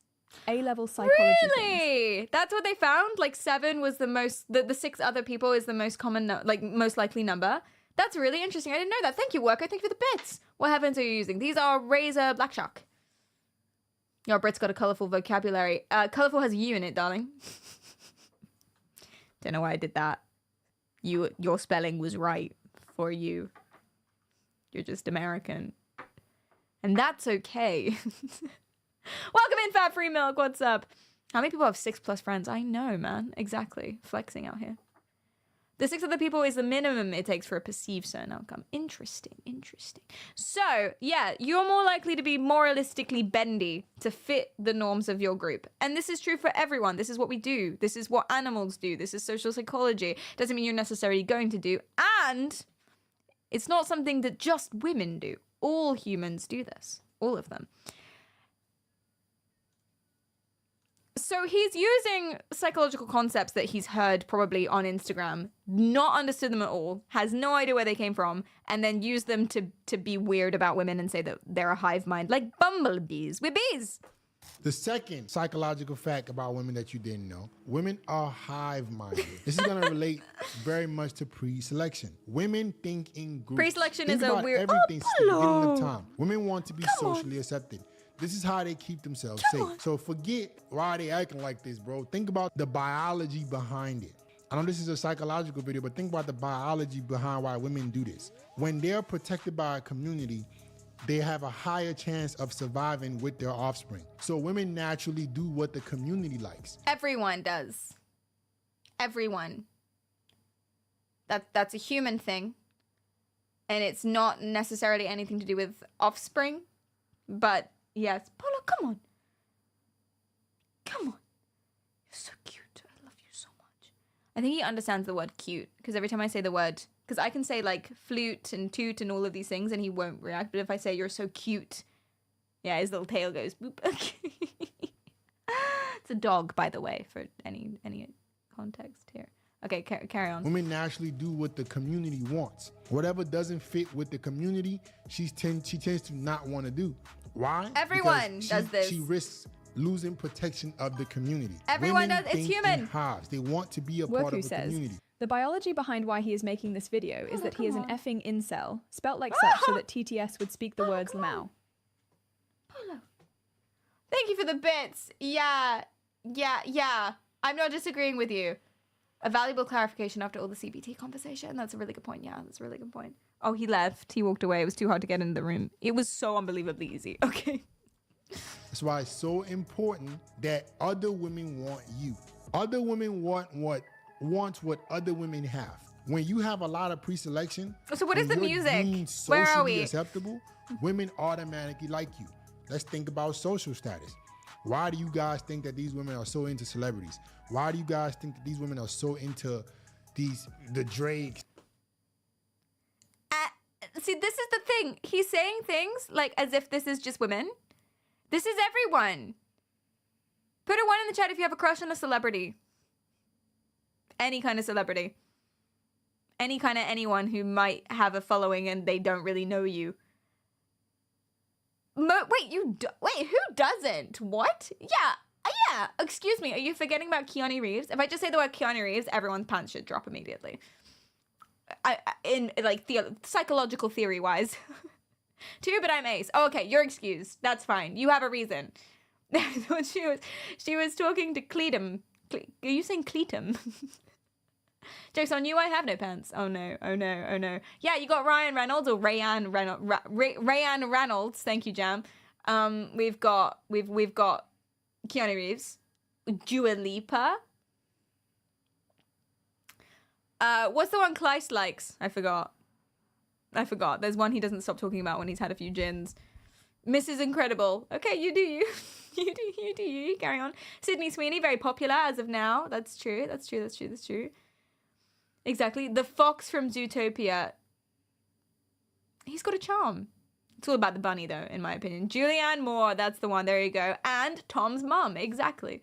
The Chris Browns, all these people. But apparently it's those only women. men have been socially accepted. Because those men have been socially accepted, your girlfriend would cheat on you with that dude and not need to ever speak to him on the phone. She's gonna have all the rules for you. You gotta take her on a nice first date. You gotta call her every day. Is he mad you about do it? all these things. Just get more famous, but for bro. him, she'll go to his concert without him ever speaking a word to her and flash her boobs in his face. Because she just sees him as such up here. Think about that mentality. This is very specific. Did your girlfriend go to a Drake concert and flash her tits at him? Is that what happened, buddy? I'm sorry, Bismarck. I'm sorry that happened to you. That's very specific, isn't it? Wow. Okay, so he's basically, this is why it's on psychological fact as well. This is something that people do. So saying something is psychological fact is always a little bit tricky because there's lots of theories and lots of reasons behind behavior. If you're going behavioral psychology, which is like half of psychology, if you're going behavioral psychology, behavior is based on theories as to why we do stuff. Now, they can be super accepted and like shown in lots of places and backed up with neuroscience, and then it's like, yeah, that's what's happening. Or they can be a little bit, a little flippy floppy, we're not sure yet, or a bunch of different ideas, right? So he's saying that the reason why people, I'm just going to say people because there's absolutely no reason to split it up. Let's say people, they like celebrities. This is Keanu Reeves. Keanu. It looks like Santa. Yes. He's got a serious expression on and his hair's like down. All right, now he's Jesus. Keanu Reeves. I'm going to label him so everyone knows. Keanu. Give him guns. Here's a gun. Oh, Jesus. Looks like a cup of coffee. I nailed the cancel tilt. Thank you. I thought so. That's what I was going for. Pew pew. Okay, why do people want to suck Keanu's dick? That's the question. And he's positing the theory that they are socially accepted. So the whole social proof thing, lots of people like Keanu, therefore Keanu good. That makes sense. But there are also loads of reasons why. Loads of reasons why people like celebrities in various different ways. We've done streams on parasocial relationships and stuff like that. So it's a lot. And the main reason isn't the social proof aspect of it, although of course that is the thing too. The main reason is because you can project whatever you want onto this person. You don't know Keanu Reeves. I'm sorry. I'm sorry. You don't know Keanu Reeves. I'm sorry. I know. Just swallow that for a second. We don't actually know Keanu Reeves. But we can kind of imagine him to be however we want. And we can project our hopes and dreams and desires onto this person. And we can sort of get caught up in the fantasy of whoever this man is. It doesn't mean that your girlfriend is going to flash her boobs at him. Because that's weird. You have no proof that I don't know Rihanna Keeves. You're right. I'm sure Rihanna is your best friend ever. So it's about projection. It's about getting caught up in the fantasy. It's about the escapism of it. There is a social proof aspect as well. But it's not necessarily really to do with that so much. There's a scarcity of it too. And to be honest, yeah. So there's lots of different reasons why. And he's picking one, talking about it as if that's the fact full stop, and then saying it's only women that do this.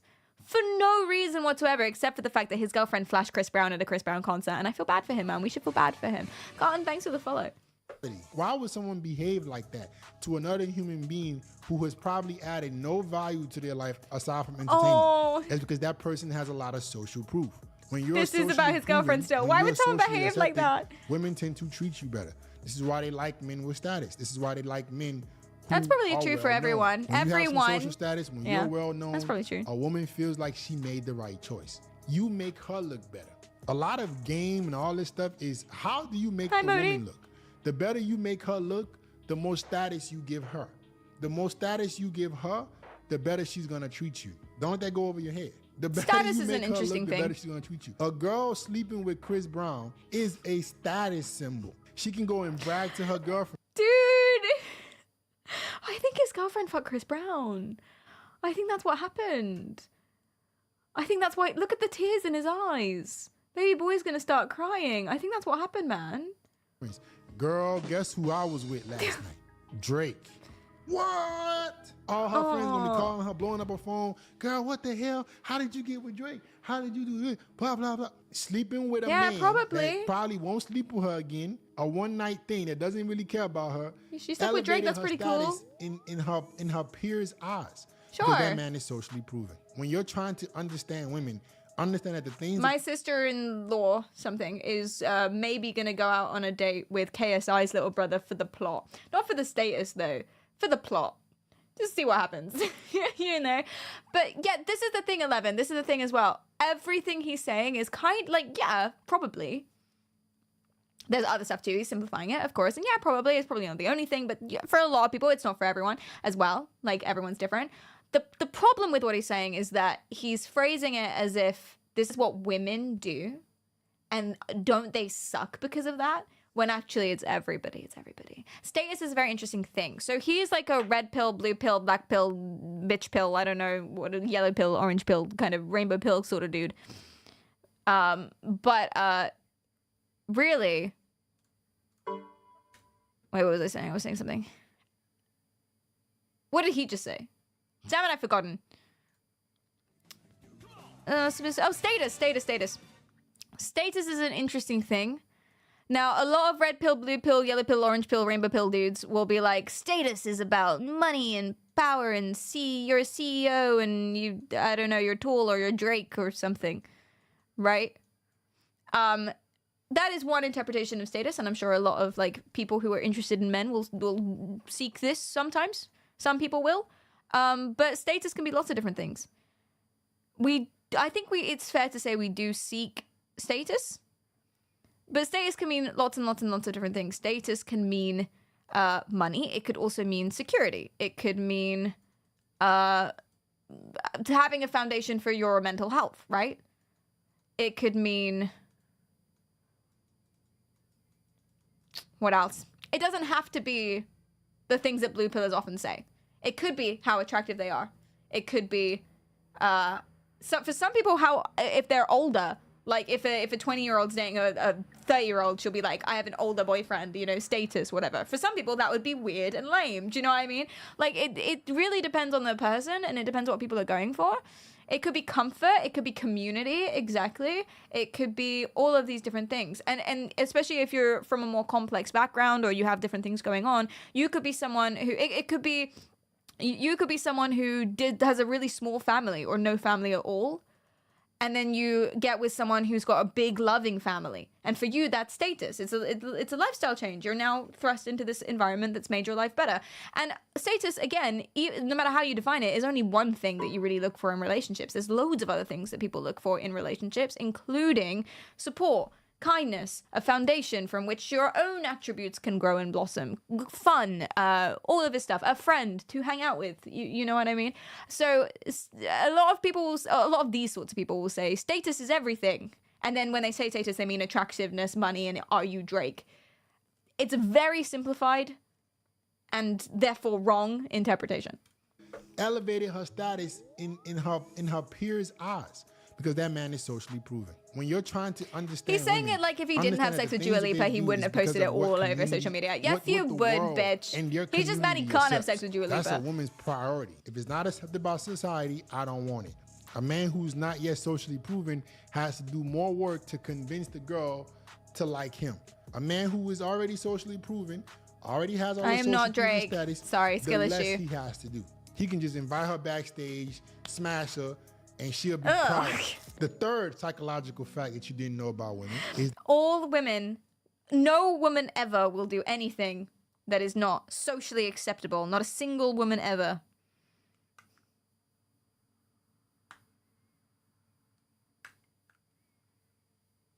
Explain Lady Gaga. Just all of Lady Gaga. Just anything Gaga's ever done. Like Smash Burger. Yeah. Exactly. My boyfriend invented chicken palm. That's status. is that women Third remember fact. you from your smell. Guys, there is a such thing called pheromone attraction. No, women there are isn't very, actually. very keen on Oh, smell. no, this is just why wrong. I stress to guys, please stop leaving the house smelling like doo-doo. Every single place I go, men are always smelling like ass. The gym, the mall. Why are you sniffing the so many grocery guys, store. buddy? My God. He's at the grocery store. He's just running around, scampering along the floor, going. Okay, so bad smells and good smells, yeah, they're important in attraction. Pheromones aren't real. It's more complicated than that. Strictly speaking, pheromones aren't real. We don't have the right receptors for them. They're real in ants. They're not real in humans. There's no evidence whatsoever to suggest that that is a thing. Some people, only a few people, are sensitive to a particular kind of chemical that's found in sweat, but it doesn't necessarily have any correlation to attractiveness. They just notice a difference, and it's very, very few people. So it's not like a thing. Yeah, pheromones are only real for insects. Humans don't have pheromones. That is a myth. But he's not wrong. If you smell like ass, it's not attractive. Gotten so many compliments from women on how I smell. I'm not walking out of the house without taking a shower, without scrubbing up under my arms, without spraying a nice You fragrance should based probably on the keep damn clean. time. Yeah, it's probably Women true. are always going to remember you from your smell. Why do you guys think they're always trying to Again, he's phrasing it like that's specifically a woman thing. I think if anyone smells like ass, it's off-putting. smell? Number 4 is that women Men love women that smell like shit. That's what men go for. Women like good smells because they're fussy princesses, but men, they just want a little dumpster baby. That's all they want. Men just want tiny, sweaty dumpster garbage baby. They want to sniff it and be like, reminds me of trash. If pheromones aren't real, then why do I love sniffing my girlfriend after a workout? Well, you could be associating. It's probably a lot of association for lots of stuff. There could also be certain chemicals that you're attracted to. Specific, it might not be pheromones though. Probably association is what I would say. Does she also smell like that at other times? For example, let me be your trash panda. That's all men want, man. That's what he's implying. Women, these prissy, stupid little stuck-up bitches, they want men who smell nice. Implying that men want women who smell bad. Listen, maybe I shouldn't be reading between the lines here. Maybe I should just be doing explicit what he's telling me. So wait. I was taking notes. Be unavailable, so ignore all her texts. Number 2, get with her friends, because social proof. So sleep with all her friends first, so they like you. Get with friends. And number 3, shower. Okay. I'm making notes. We're learning.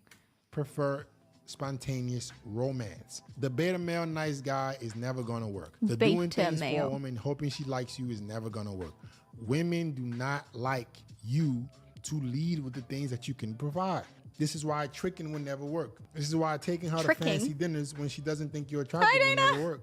This is why making her earn everything that she gets from you is the most important thing you can do as a man. Why is that so important? I'm confused. She wants the way you Do you have treat any her to come examples? after her earning it. You heard that right? She wants the way you treat her to come after her earning it. So when you're nice I to see a what's girl, when happening. you're telling her nice things, it's so random that it's never predictable. You be nice when it's deserved. Can I rephrase this for you? He's saying women like your compliments to be genuine and you to want to hang out with them because you know them and like them and want to hang out with them. Not randomly because he's seen your face and has decided now he's in love with you but doesn't know anything about you at all. That's what he's saying. Women in general, again, not true for all women, but women in general like to be seen as a person. That's what he's saying. Oh my god, it's time to bring up my school again. Let's go. I haven't done this in so long. It's been like a whole week. Okay, so here's an example. Now, again, this is just me. All women are different. All people are different. Some people aren't like this. This is what I'm like, me specifically. And I imagine most people would prefer to be treated like a human being. Some people don't. Treat me like a ragdoll, daddy. Let's go. Anyway, but the point is, okay, there were 2 boys who were into me in school. And this is going to be one big flex. So listen and learn. 2 boys who were into me at the same time at school. Let's call this boy, what's the name I hate? Bismarck. Let's call this boy Bismarck. Okay? And let's call this boy, I don't know, Cleedum, just randomly off the top of my head, okay? Cleedum. All right? Poor Bismarck, man. Drake and Chris Brown. Okay. All right. Hashtag free Cleedum. 2 boys at the same time in school, okay? Bismarck didn't speak to me at all, really. He decided, love at first sight, saw my face, and for whatever reason was like, that's the girl for me. Isn't that lovely, delightful? So on day one, he showered me with compliments and things, and he talked about how pretty I was. Thank you, Bismarck. He showered me with compliments and all of these things. He leaped in front of doors so he could open them for me. He was super excited about, like, let's go on a date, blah, blah, blah, blah, blah, blah, blah, blah, blah, blah, blah, blah. He talked about himself and what he liked to see if I would like him, etc., etc., etc. Bismarck Riz, right? Sounds good, yeah? Sounds good. Cleedum, on the other hand, got to know me at the same rate as everyone else.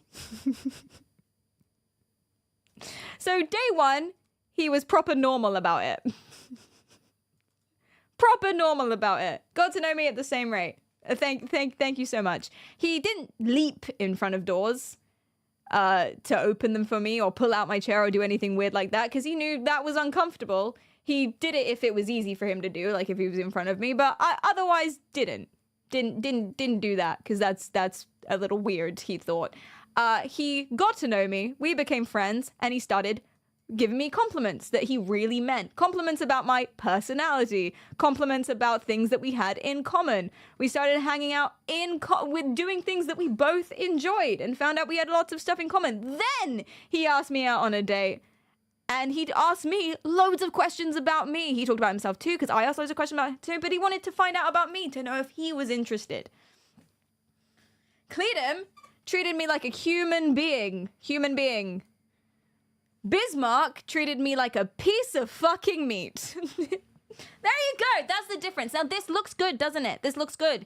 This seems like this is good things to do and this would work. And this is what all of these weird red pill boys are going to tell you. They're like, "Oh, do this specific thing to a woman. Shower her with this blah blah blah blah blah blah blah blah blah blah blah blah." It sounds good. Compliment her. Do favors for her. Show your affection. Ask her out. Tell her about yourself. Sounds good. But it's nonsense. I mean, and some girls do like that as well. I'm not like, again, women are not homogenous. Sounds good. In general, though, if you don't treat someone like a human being, who, by the way, might not be right for you just because you think she's pretty, you know, then it's not gonna work. Also, yeah, it's a bit exhausting. Yeah, is Cleedum your hubby? Basically. A wonderful, pretty piece of meat, though. He did treat me like a very pretty piece of meat. That's true. That's true. He did. I did feel very desirable. I was like cooked to perfection. I was like a prime rib. Story change. In the old origin story, Perry went after Cleedum. That's slander. I don't know what you're talking about. Shut the fuck up, Lynn.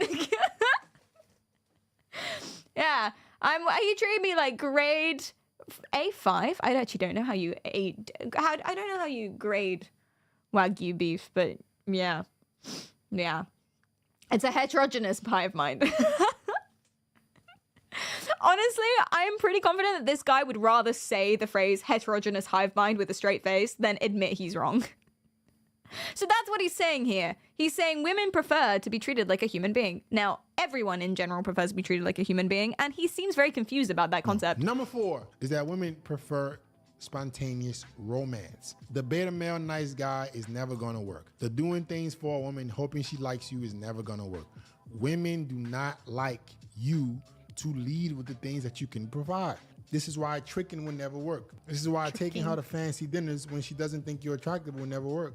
This is why making her earn everything that she gets from you is the most important thing you can do as a man. Why is that so important? She wants the way you treat her to come after She wants her to, earning he's saying, it. You heard that right? She wants to earn the way compliments. you treat her to come after her Earn the so nice when you're nice things. to a girl, when So what you're does that telling her mean? Nice things, it's so random Holfu that says, it's never I'm not just a predictable. piece of meat, You damn be it. I'm nice a lot of when- pieces of meat. I am many pieces of meat all strung together and connected by a neural framework. Thank you, Paul, for the bits. I appreciate it. You look at Trin. Thank you so much for the prime. So he's saying, yeah, he's saying women want to feel like they're earning the compliments, which in my mind means that they're real. Instead of just being like, you're so smart, you're so pretty, you're so amazing. Saying stuff instead like, oh, remember last week when we did this thing and you didn't know how to surfboard, but we went surfing anyway and you just threw yourself into it? I thought that was really cool. That was really brave and I admire that. That's better, maybe. I don't know. Am I crazy here? When it's deserved. You don't lead with those things. I'm not gonna tell you how beautiful I think you are every damn day. This doesn't mean that Imagine you never having to tell a know woman someone she's well enough for it to beautiful, mean something. but I your know. compliments and your validations to only be for women who've earned it. You guys go up to random girls and call them beautiful. What the fuck has she done to earn that? You look good. I agree, at the surface, actually. Bob. Actually, I kind of agree here. Not that woman isn't beautiful. I'm sure she is. And it's nice to be nice, I guess. But you don't know this person. You don't know this person, right? You don't know if she's a good person. You go up to someone being like, oh, I want to date her. Why? Do you? How do you know you want to date her? You don't know her. You've seen her face. You know what I mean? You've seen her face. That's fine. Attraction is step 1, usually, for most people. Not for all people, but usually attraction, like, damn, is step 1. You don't know if you want to date them yet. Bismarck is converting Perry. He could never. I feel like we've changed his name. Is it Bismarck? It's giving shallow. That's exactly what it is. That's exactly. Yeah. High overwhelming amount of ass. Welcome in. Normalize bureaucratic performance review meetings with an unbiased mediator in attendance. I totally agree. That's what you should do. With a society of your peers, you should discuss potential mates, irregardless of faces. You know how you have CVs where you hide like the names and stuff? That's what you should do with women. Jared, thank you so much for the 5 gifted. I appreciate that. Thank you. Yeah, a review from your peers. That's what it is. Like a game of Guess Who. Exactly. I haven't gotten to know you yet. I don't know if I like your personality. You're not beautiful to me just because your physical looks good, but your personality is trash. I don't know how much I like spending time with you. I don't know how much Actually, connection yeah. we got. Damn, I he's need to actually know said that for something I sure. agree with. So make sure that you keep your compliments, you keep your validation, you keep it for the times it can be. Oh, It's like that. earned. And women are gonna appreciate it. When you tell a woman she Is he love her accidentally spinning and facts? You don't do it often, He came around the other you side. do He it when started you really wrong mean it, and then came she's around. She's gonna feel love.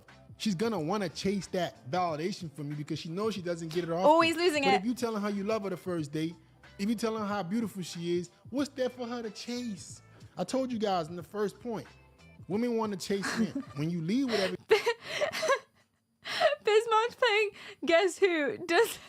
Does she look like a bitch? You flip down all of them. Oh wait, that's not what you said. Who is Marcellus Wallace? Does she look like she would flash her tits at a Drake concert?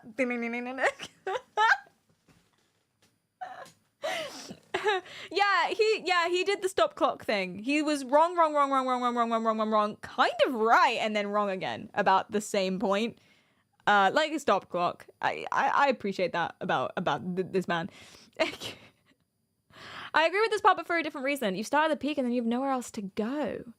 Oh, like if you go up to someone and you're like, you are amazing, then you have to keep calling them amazing every single day. And it's like, what if some days they're not amazing? You know? No, I actually don't know what you mean. I'm actually not sure what you're saying to me. Is that like, you don't want to go into, to be fair, I make this mistake making friends sometimes because I won't know everything about them. I'll just get a vibe and I'll be like, you're amazing. We're going to be the best friends ever. And I go ham. And then something will happen, like they'll be racist or something. And I'll be like, ooh. And then by that point, I'm kind of like, I'm sucked in because I've been so eager for so long and we're like close now. But I was wrong to be that eager and now I'm stuck. Does that make sense? You guys ever done that before? You ever made that mistake? You know? And then all of a sudden he like punches a baby and I'm like, ooh, wait a second. Whoopsie, did it again. Every time. Yeah, it sucks that when someone you like turns out to have a major character flaw. Exactly. Like there was this person that I was super obsessed with to be friends with, and I was like pursue because that's what I do sometimes. And then it turned out he was a misogynist.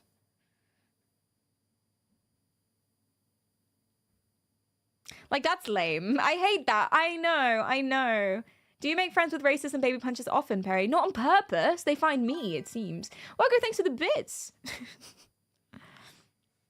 Worku says, in this case, think back to Perry's story recently about literally chasing Cleedum around the house like a feral creature. Yeah. The dude is right about the chase El Mao. El Mao. Oh boy, I can't believe I just typed this for comedic affect. Affect. Shoot me now. Plus, thank you. Plus, sorry. It's echolalia. Did he smell misogynistic? It was in his pheromones, is what it I should have picked up on it. Yeah, I do sometimes chase Cleedum around the furniture. But that's just because he won't have sex with me. Not in general, just in those times. Listen, consent is key. You don't have to do any deeds if you don't have to do anything you don't want to do. And you don't deserve to be chased and harassed and tackled. Because of your particular moods in that moment. You should be all your choices should be respected. Hello, Bun. What's up? How are you doing?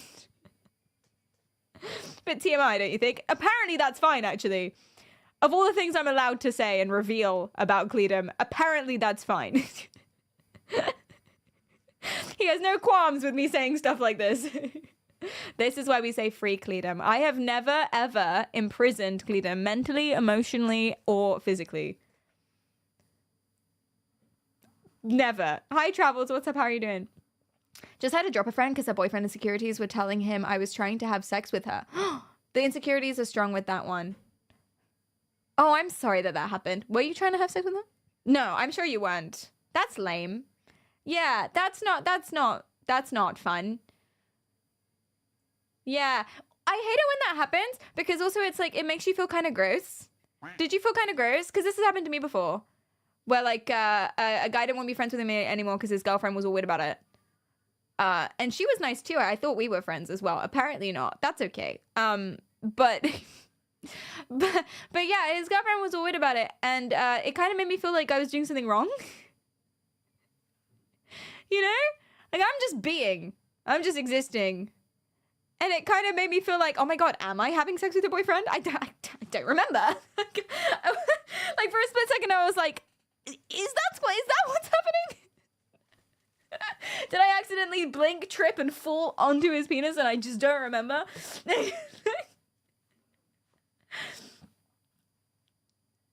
Shit, I might be.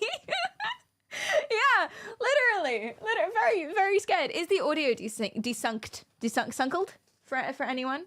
Wait, what all happened on Twitch? What all happened on Twitch? Oh, actually, if you're talking about this situation, I forgot that happened on Twitch too. Oh yeah.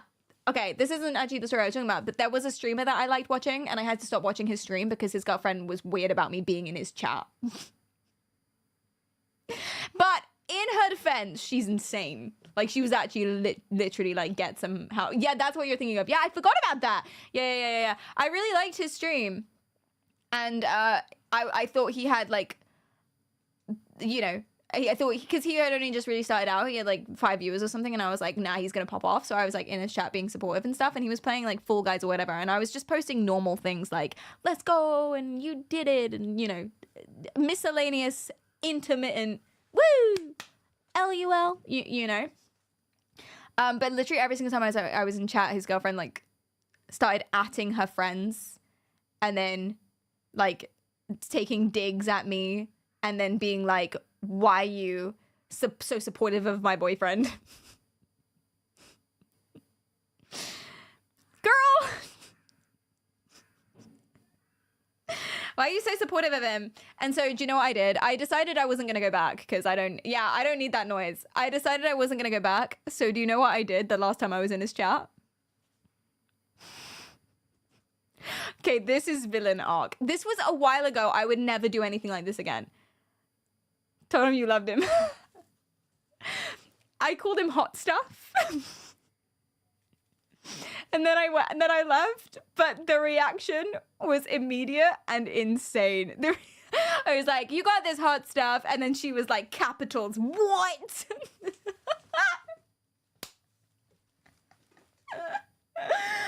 I shouldn't have done that. I'm not proud of that. It's not funny. I shouldn't have done that. She's unwell, and so that's why I made a burner account. No.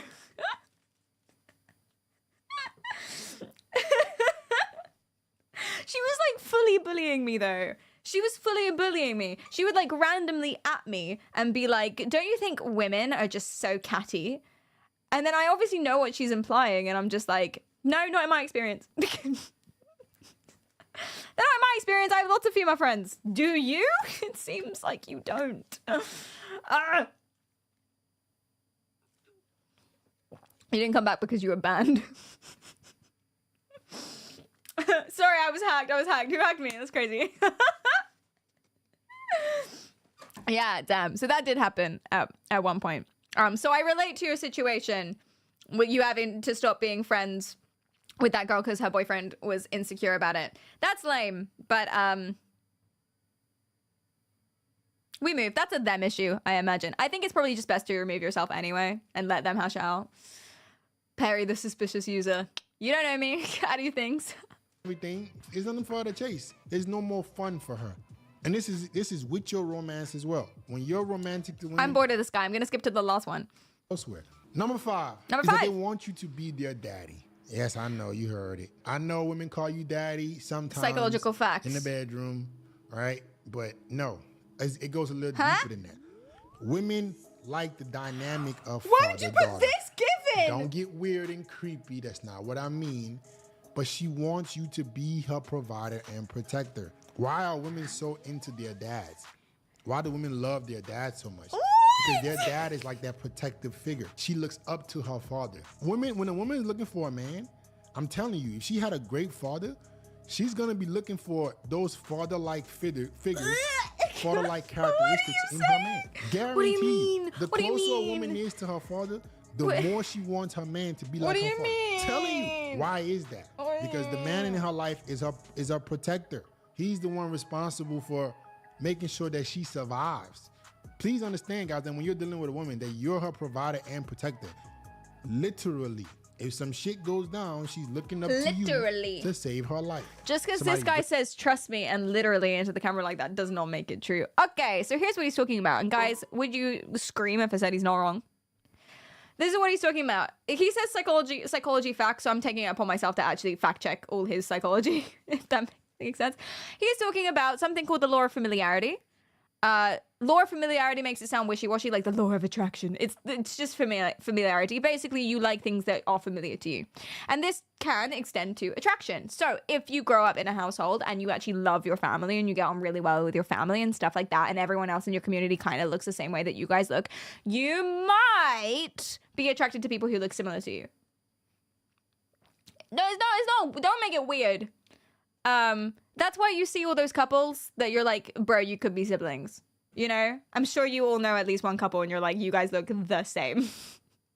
That's probably why that happens, because they're attracted to things that they like that are familiar.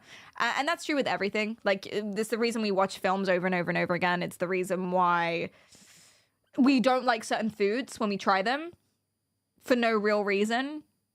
Is because we're just not used to it, or because it's so different from what we knew, and we haven't done all of that process to overcome it or whatever. This dude sounded more like Sneeko. It's a very similar vibe, isn't it? Banjos intensify. Yeah, so he's talking about the law of familiarity. If you get on with your family or whatever, then you're less inclined to be horrendously horrified by people who look similar to you. Sexually speaking, I suppose. Why don't owners always look like their dogs? See, that's a good point too. That's an interesting point, yeah. People just look for similarities everywhere. Yeah. People like what they're familiar to. Yeah, what they're familiar with. Yeah.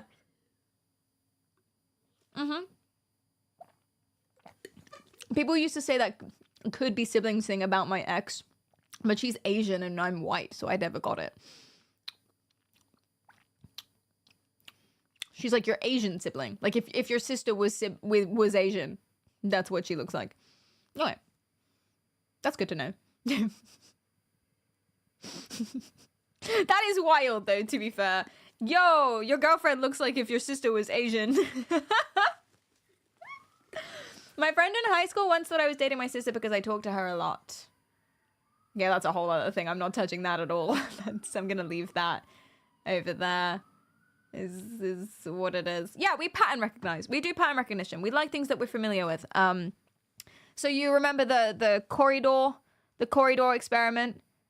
Here are rooms in a dorm, right? These are dorm rooms, and then you go up here are the stairs to the dorm, and you walk. This is the corridor. Wait, I fucked this. Excuse me.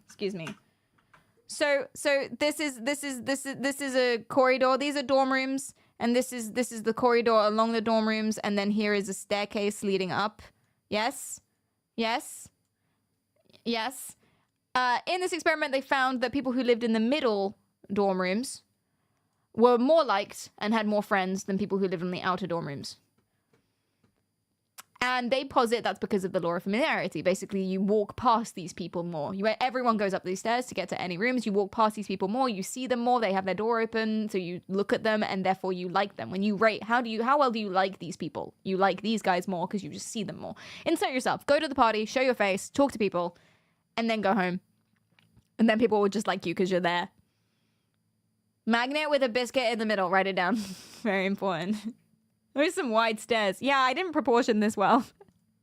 But yeah, that's what he's saying. It's familiarity. Now, of course, this can be outweighed by a million other things. Attraction is a really interesting thing, and it's really, really different for everybody. You like things that you're familiar to, but you can also like things that complement you in different ways. If you don't like something, let's say you grew up in a town and everyone was blonde-haired and blue-eyed and you fucking hated that town, you might not be attracted at all to blonde-haired, blue-eyed people. Because it's also association. So association is probably the biggest thing about attraction than anything. If you talk about like evolutionary biology reasons why people are attracted full stop, there's actually only like a couple, like a handful of things.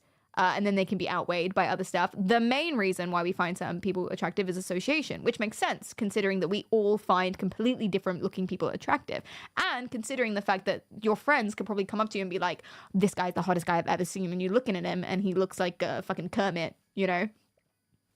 It's not that she's wrong or lying. And it's not that you're wrong or lying or being mean. We don't say that out loud, then it's mean. But that's why. It's different associations for different things. That's the main thing. And so if you grew up in a town, everyone's blonde-haired, blue-eyed, you love that town, you love your family, you're more inclined to be attracted to blonde-haired, blue-eyed people, and vice versa if you hated it. So ultimately, the reason why people seem to find a certain type of face attractive is because of media and what's presented as attractive. We have all these people on TV, and they all kind of look similar, or they kind of have similar facial structures or whatever, and we're told this is hot celebrity, and you're like, cool. So now people look at people like that, and you're like, hot celebrity, GG, you know? Similar, but if you, a way to see this really easily is if you look at body type. Body type throughout history, the hottest girls in like the 20s were completely no hips, no waist, no ass, flat. And then the hottest girls before then were different, probably, I don't know. And then you've got like Kim Kardashian with the big ass boob, big ass tits. Now curvy girls are in. Oh, but now little girls are in, like petite girls, and now tall girls are in. Back in the start of like the superstar stuff, so Hitchcock films, 1950s, I want to say, the hottest woman was tall and blonde. Now she's probably, I don't know, short and Latina and curvy. I don't know. What's the in right now? I think it's become much more broad now because we have lots of different kinds of representation on screen. I'm easily enchanted by people who are nice to me. See, that's an important thing too. Absolutely. So attraction, I'm just talking about physical attraction, right? I'm just talking about physical attraction. There are so many other reasons why you might become attracted to someone. And that's their personality, what you have in common, how nice they are to you. What, are they good at something? Are they bad at something? Trefort72 says, sorry if this is inappropriate, but my OCD is triggered. I am confused. I saw shows on TV with supposed scientists saying that you will be more attracted to the natural musk of someone the more genetically different they are from you. Is that pseudoscience?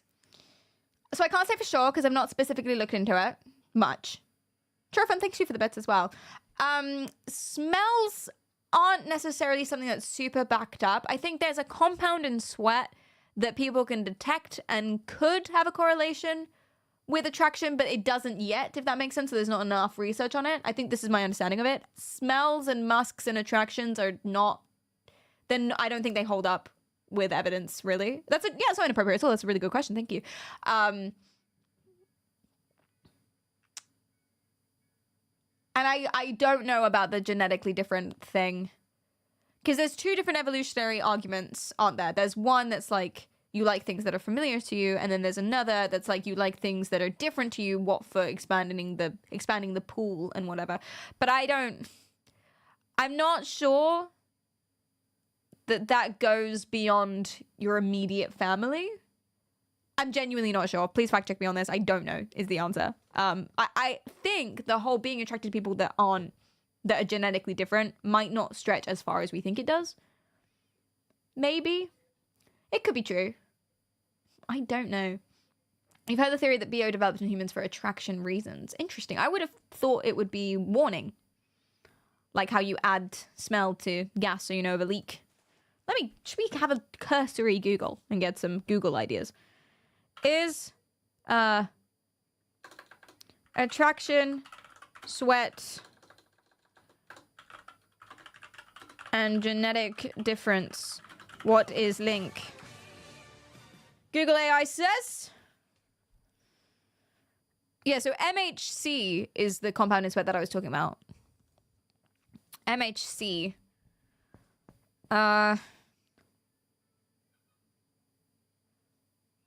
And you want people with dissimilar MHC genes.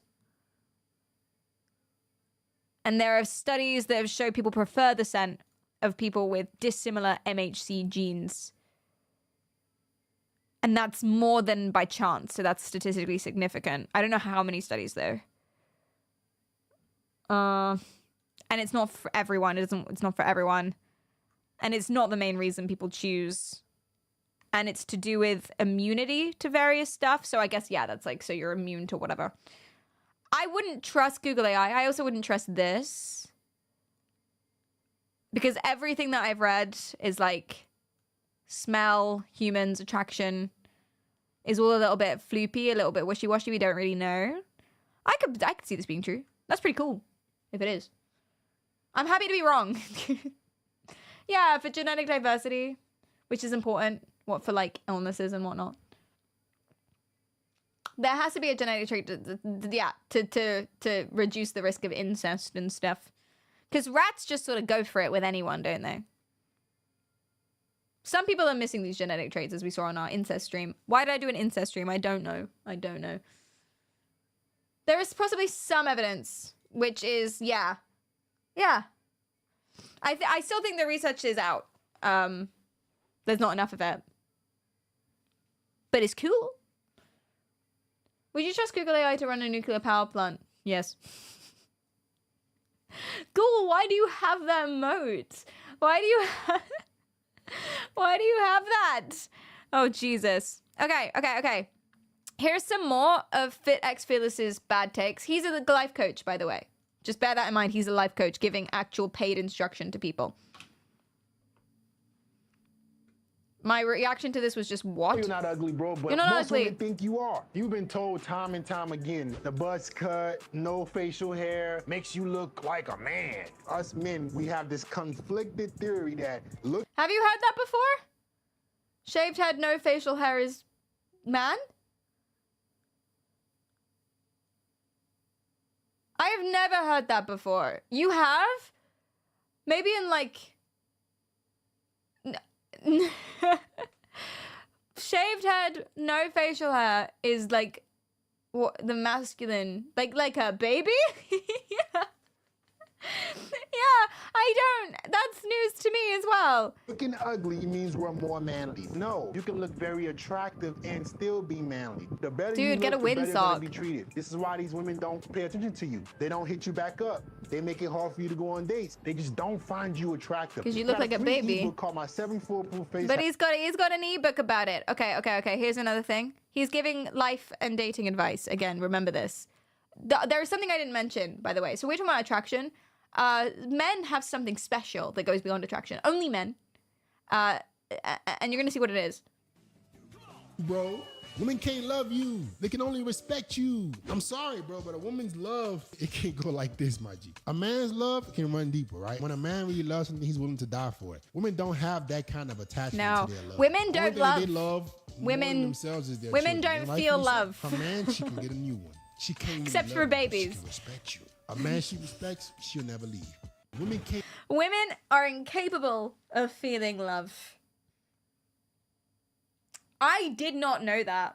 I personally did not know that, so I'm very glad that he informed me. Now, I could say it's not true, but you know how all women are lying whores and they don't really understand themselves. So don't listen to me. Women can't love. Yeah, write it down. Apparently that's true. The more you learn. Because women are childbirthing robots from Venus, so they're capable of love for the kids because that's in their programming. But anything else is no. Yeah, crazy. Write it down. That's really important to remember. Okay. Here's another one. 5 sneaky way. Oh no, we're not doing this yet. We are not doing this yet. Okay, wait. Absolutely not. In this video, I'm gonna share how to tell if you're a boy or a man. Guys, masculinity is under attack. We're constantly being pushed to be more feminine. What is this and video? A lot of us act extremely feminine. A lot of us act. It kind of looked like he was feeling himself in this, though, to be honest. This doesn't seem like a man who's upset about his shoulders. This is a man who likes his shoulders. He's like, look how sexy. And a lot of us act extremely feminine. A lot of us act non-manly. And I want to Non-manly. explain to you What a how to disaster. tell which one you are. Because Are you a boy or are you a man? Like, there are a lot of guys who are young who act like men. And there are a lot of guys who are older who act like boys. And it's So just this a is random dude crying. In this video, it looks like this dude, not guys this who are dude. young who act like men. And there are a lot of It looks like this dude is sobbing and touching a pillowcase. I'm assuming his wife is dead. This is the story that I'm getting from this video. He's touching a pillowcase where his wife used to be, and he's crying because his wife has died, is what I imagine is going on in this stock footage. guys who are older who act like And boys. that makes him So a this is little how you pathetic know for baby sure boy. which guy you are. Let's jump right into the video. Number one, you are a boy if you still believe in Disney love, opposed to if you are a man if you believe in reality. Please, sir, Disney what is love? the difference? Oh, it's Princess and the Frog. And she's gonna fall in love with me. She's gonna love me for my personality. And she's gonna like spending time with me. A lot of you guys. I understand why this man believes that it's impossible to be with someone who likes spending time with them for their personality. I get why he can't believe that that's true. He's never personally experienced that. Buddy! Same, no, Swash! I'm so sorry. Who hurt this guy? His ex-girlfriend who flashed her tits at Drake. That's who hurt him. Or Chris Brown or whoever it was. I think maybe both of them. This guy. Spoken like a guy with no personality. Okay, what's number two? So if you believe that let's say a woman, but if you believe that someone could love you for your personality and actively want to spend time with you, you're a child. Grow up. What's number or the two? boy. Number two, are you a leader or a follower? Guys, every man wants to be the leader of his own life. He wants to be the leader of his own family. And I'll be sincere with you, man. A lot of us are okay with being told what to do. I'm not, but a good majority of men are. Sorry, no, This shut is up, shut up. Just this stock footage kills me. Put a 1 in the chat if you relate to not this guy, this guy.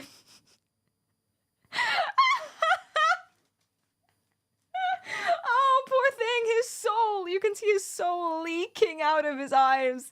Like the tears he's not allowed to shed because that would make him a baby boy. He's like me for real. All right. So why are you a child if you go to work? Oh, you're less of a man if you work. That's just not what I'm saying. That's a bunch Oh, of I'm nonsense. sorry. Working I'm sorry. does not make you less of a man. Okay, that's what I thought you were saying. With being told what to do and Being not okay with aiming for working. something more is acting like a boy. A boy is just told. He just does as he's told. A man, he'll deal with it for a little bit, but he got some plans to be his own boss. If you're not a guy right now that wants to be your own boss, you're not a leader. You don't have that in you. Every guy doesn't have to run a Fortune 500 company, make $1 billion, but you can be the leader of your home. You can gain some respect from your family. You can at least provide for them. If you're just going... Provide for them how? By going to your job. Be the leader of your home. Swear to God, if anyone came back to my home, okay, I live with my parents, but still, if anyone came back to my home and was like, I'm the leader of this house. What does it even mean to be the leader of the home? Make all the choices? Is that what that means? Why would I respect someone who tells me what to do? Hey, why would I respect someone who tells me what to do? Oh, no, sorry, guys. Sorry. I got confused because he keeps saying you. I keep thinking he's talking to me. I'm a woman. I should pipe down. Seen and not heard. Let the men speak. I can be told what to do. That's fine. But you're a tiny baby boy child if you're okay with having a job where you're not the boss. I would say, yeah, that's an ego thing, no? If you're like really clawing at the walls, not okay with listening to other people, even people who are bosses, like you can tell this guy's not, like he doesn't have a real job. That's okay, I don't have a real job either. You can tell this guy doesn't have a real job because it's like even bosses of like CEOs of companies, they're not number one at the top. You have like a board of whoever, you know what I mean? You have like all your investors and your VCs and whatever, whatnots. You know, there's like a whole... Did you know that the CEO of Theranos was almost kicked out of Theranos, even though it was her company and her idea, because the majority shareholders had majority? Does that make... Like, you're always going to have to listen to other people. You're not going to know everything. If you're like all stressed out about being a follower, I'm not going to follow, I'm going to lead, then you're an idiot. Anyway, let's go. Number three, Number three. being capable of violence. I think fighting is the purest form of masculinity, man. Of course Every you do. man must know how to throw a punch, defend himself, kick, Whatever it is you want to get into. I used to defend me practice from the boxing big when bad I stopped on bullies. the track, and I recently got back into it, doing it 5 days a week, just by myself, because I just love the form. I love the art of martial arts. Yeah, love I like being it able too. To I like the form and art of martial arts. The big, sweaty boy bodies. And you can tell that's what he's thinking about as well. He loves the art. He loves the form. He's staring off into the distance here because he's just remembering Jerome's abs. I recently got back into it, doing it 5 days a week. Got into just it, by into myself. him. You feel me? You I know what I'm just saying? love the form. I love the art Yeah. of martial arts. I love being Same. able to defend myself. A man, life is battle. A boy Is it? thinks that nothing is dangerous. He's always protected.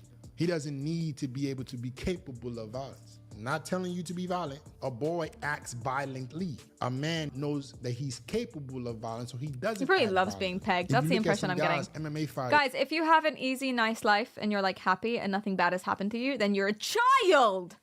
Grow up. Come on. Drop and give me 50. He just wants a silk shorts, belt, and purse. I read that like a Taylor Swift lyric. He wants that silk shorts, belt, and we need another word there. Something purse, but sorry. What makes you a man? Number 4, being able to always control your emotions. A young man, a boy, Okay, I agree with this. acts out. He's erratic. He speaks. He yells. He screams. He lets it consume him. A man. I agree with this. understands This is that maturity. He Yeah. has This is part of power maturity. in being able to control his emotions. He has power. This is exactly in how I being able feel to when I'm stay stoic and calm. when I'm like trying to calm myself down, like if someone's pissed me off or whatever. That's exactly how I feel. I'm keeping the power. I feel like I've actually done this before. I'm keeping the power of controlling my emotions. A real man is a Jedi. A real man does taekwondo. Hey, that's his previous point. I understand his previous point now. Vogue, fashion, baby. Yeah, no, I actually agree with this one. I don't like the whole man boy thing he's got going on because it's very like in my ears, you know what I mean? But maturity, emotional maturity is really, really important. Stoicism is also really important. People misunderstand what stoicism means. What it means, it doesn't mean you don't have emotions. It's you regulate your emotions. And emotion regulation is an important skill that a lot of people have to learn. I agree with this one. Through adversity, through chaos. And I will say this is something that I Why the try my grime best track? to I don't work get on. it. Because I'm a very, very Trap? antsy, Trap track. hyper person. So I have to consciously work on keeping No. my stoicness. No, you're irrational. Because I understand that life as a man You're is a battle, irrational and I can't let my emotional. emotions I could not have possibly overconsume guessed. me. I can't do stupid shit. that- Maybe you viewing the world as a battlefield and thinking that everyone is out to get you and you can't possibly listen or follow other people might be contributing to this emotional erraticism that you struggle with, potentially. Antsy is a boy trait. Antsy is actually a boy trait. He's admitting to being a little baby boy, but he hates himself so much. I think he does. I feel bad for him. Well, I feel bad for him, and then he makes videos like this. I'm not even going to click it. This one down here, this thumbnail. And then I don't anymore. Oh, wait. Videos like this, for example. Here's 5 ways women test you. In this video, I'm going to share with you 5 Sneaky sneaky ways. ways that women test a man's confidence and how to pass it. Yes. It's super, super important, guys. Spoilers. I watched this whole thing. It is very funny. Nevis, thanks for the follow, and Raptor, thanks for the follow, and Creep, thanks for the follow. Guys, you tell me, am I going too hard on this guy? Is he actually, you know, he's got some points, he's got some things. Maybe he's just a tiny little baby emotional boy and he's struggling to view the world in the right way. You don't think I'm going hard enough? Nice. As we know, I think he likes it hard, so it's roast him to a crisp. Let's do it. Thank you. Men who think women are their enemies seems a bit insecure. Yes, and I have a theory about this. I was actually thinking about this yesterday because I saw a thumbnail of a YouTube video that I did not watch, but it got me thinking. Right. You know how there's a fuck off. You know how there's a problem with okay, I'm gonna write something on the board, and half of you are gonna go, yeah, and the other half of you are gonna go, Perry, please, come on, what is this? And I'm gonna need all of you, regardless of feelings, to just bear with me. Okay? Just bear with me. There is an issue of loneliness. And it is true, it is real, it is a issue. It's loneliness for everyone. but there is a gender difference where men are lonely. There is an issue with male loneliness. It's like a real thing that's going on. Bear with me. It's totally true. Totally true. Well, yeah, of course, absolutely, yeah. Buckles in. Thank you so much. But this is misunderstood. I'm pretty sure I was thinking about this all last night. This is misunderstood. And I think there's lots of reasons why this would be true. Like Sudoku rates are higher with men. Exactly. I think there's lots of reasons why this would be true that aren't what red pill, blue pillar people are saying. So basically, the feeling is that male loneliness, women's fault. It is immediately incredibly divisive, right? There's a problem with male loneliness because women aren't sleeping with me. Male loneliness, women's fault. That's the vibe that goes straight away. But I think that's misunderstanding the point. It's misunderstanding where it's come from. Tissue, exactly. It's caused by men. It's caused by everyone.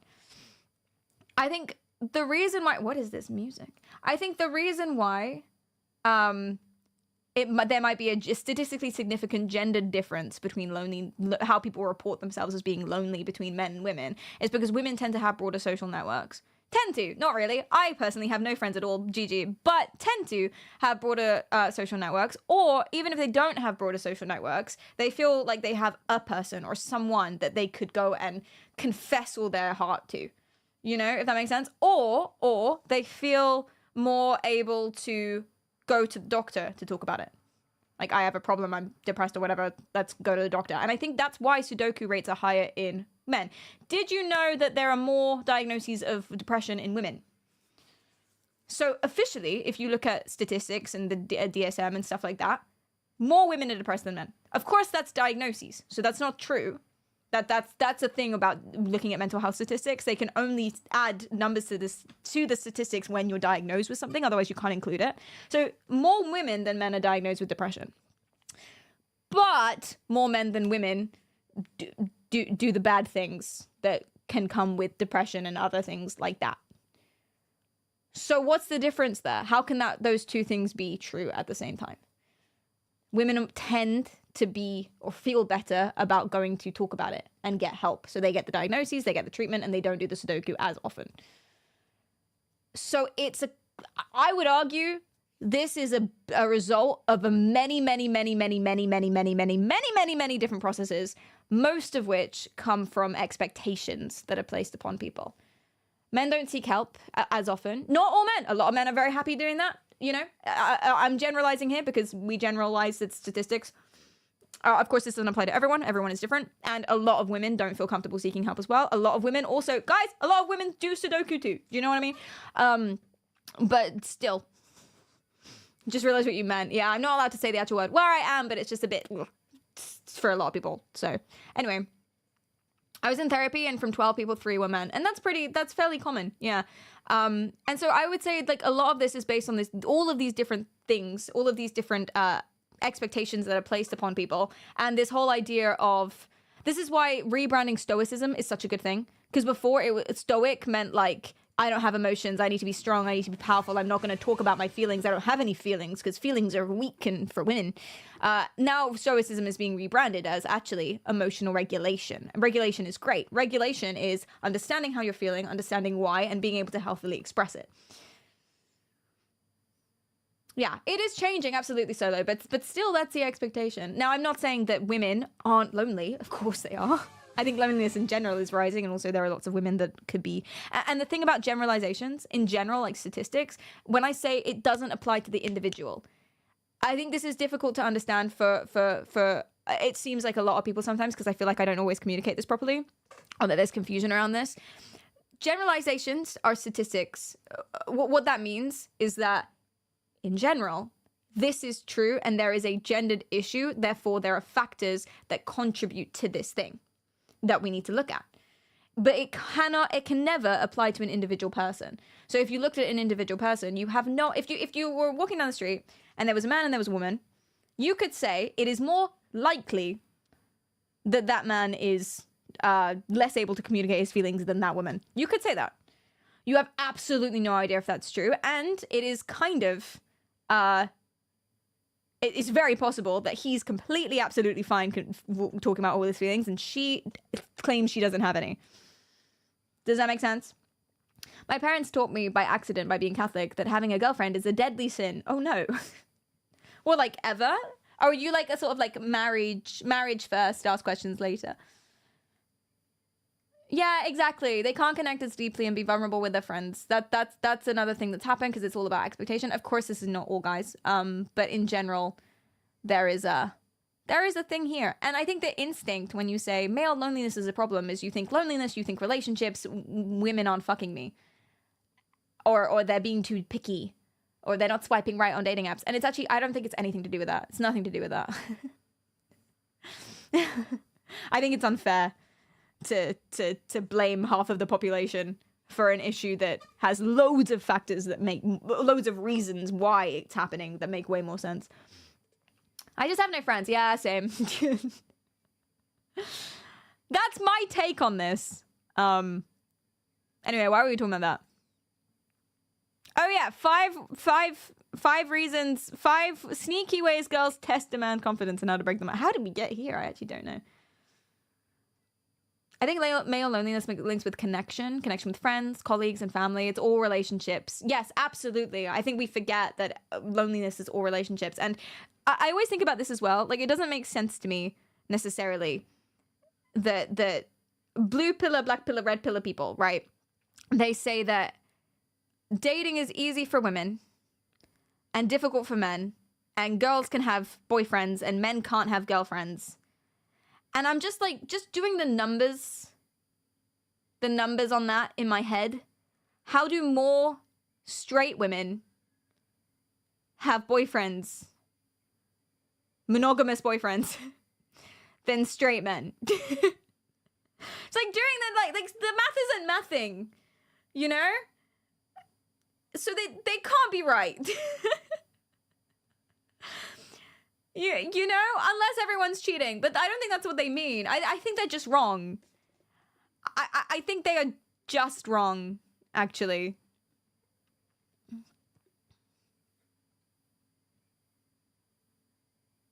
Yeah. Monogamous. You can be a guy, have friends and family around you, but you can still not be yourself or seen and feel lonely. Absolutely. Yeah, usually when I describe myself as I feel lonely today, it's not that anything has changed about my social situation, you know? Like, Clayton's still around. Friends are still around. Sometimes I can be, like, at a party and feel lonely. You know? It's about how we connect with people. It's about how we regulate our emotions, and it's various other things. We're just full Delulu dating girl imagery boyfriend, literally. Do you really have no friends? No, that's just something I say. It's something I say as copium because I struggle to talk to people. So I think I do have friends, but I can never be sure. So it's easier saying I have no friends than thinking I might be a bad one. Does that make sense? Wow, that's the truth, actually. That's about, wow. Hey, not that I very rarely tell the truth.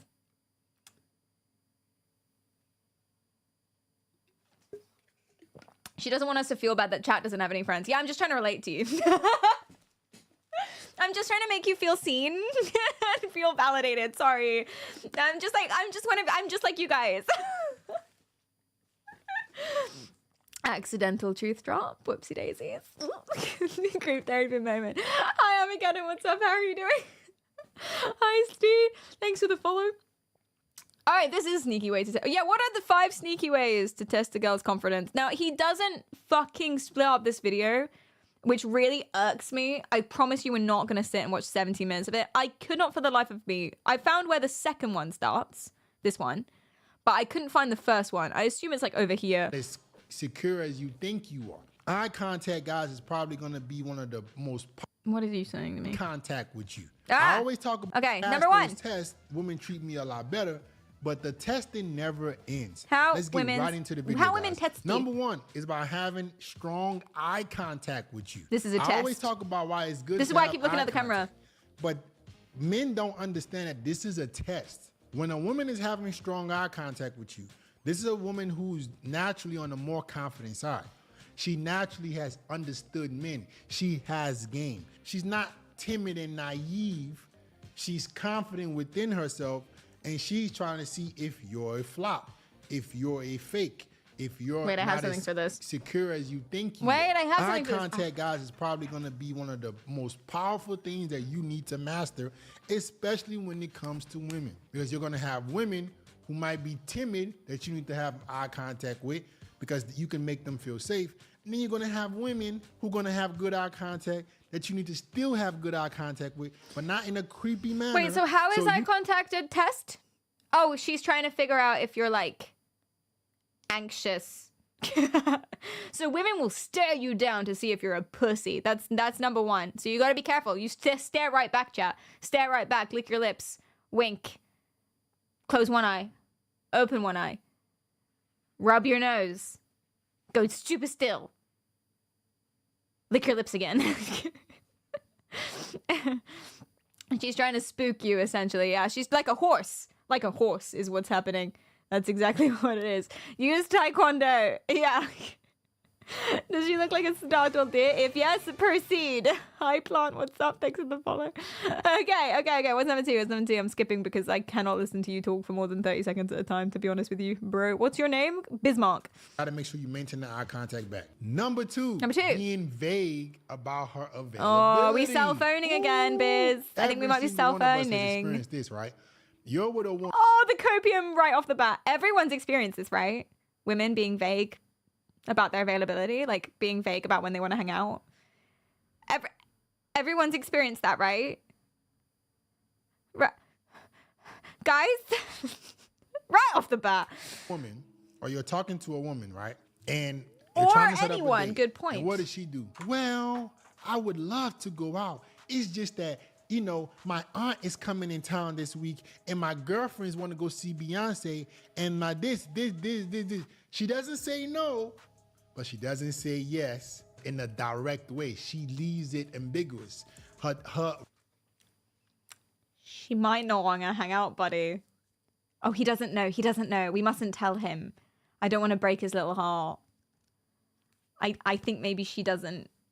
I think maybe she doesn't want to hang out with him. Either right? Right? Yeah, the Star Wars me. That's exactly what's in my head. Yeah, right. Self-report. response is ambiguous. That's a test. But yeah, if she's like, oh, I can't do You're like, this day wait, because I'm seeing she Beyonce says with my she friends, that's would not love to meet ambiguous. you. You're Then right. she follows Specific. it with a series of excuses how's my hair of why looking? she's not sure. It's new. It's a test. She wants to see how you respond to that. Because if she was really Yeah, interested, slay. she would have been like, I would love to. There are some things I need to move around, but I'll make it this day. Boom. When she's trying to test your confidence, she's trying to see how you're going to react. It's she's dry gonna now. say, yeah, I would love to. Sorry, tiny hair break. I got my hair did before the stream today. I think I made it flat with my headphones. Whoopsie daisies. Sorry, Tento, I ruined his work. But it's curly. I don't usually have curly hair. I like it. I feel like Labradoodle, but like in a good way. You know. Thank you. Okay. Sorry. Back to the video.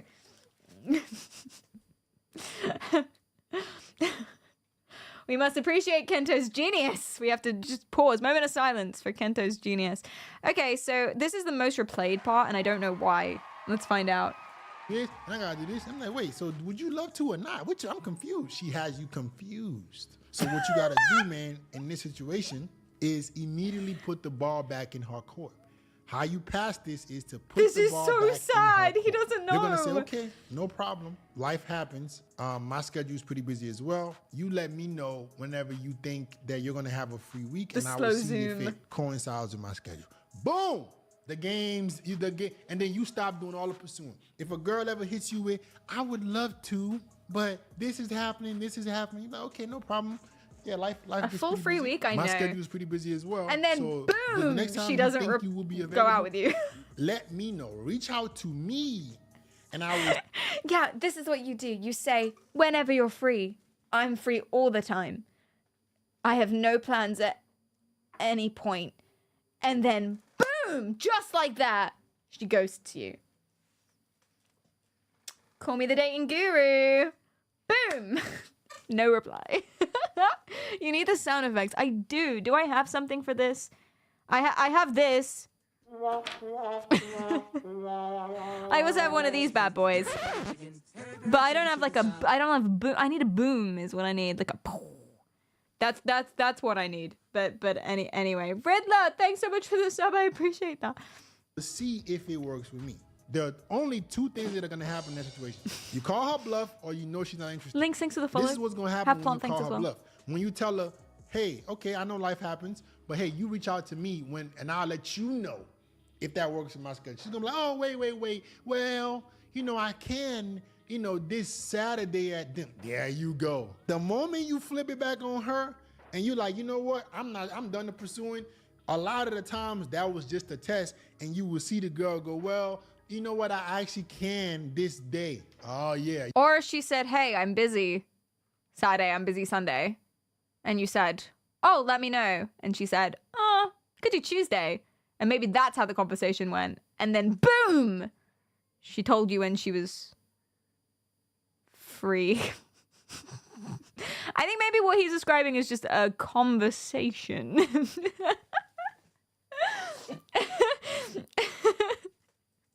Just like that, you got her. For the type of guy who has a hard time accepting no, this would be life-changing. And do you know what? This is good advice. This was good advice. If she's being vague, almost like she doesn't want to hang out with you, and you say, you know what? No worries. Just let me know if you do. Let me know when you're free. And then you leave it and you drop it. That is good. Even though this is incredibly sad to watch him flounder around this, that is good advice. How are we linking this back to psychology and not just ripping on this guy? Well, it's Wednesday. So probably not gonna do that, to be honest. We might just rip into this guy if that's cool. Cause it's Wednesday. Girl tells him he's free Tuesday. He screams boom in her face. Can you imagine? Boom! Got him! Cool, carry on. It's a relationship advice stream. I was actually considering that for this stream. r/relationship advice.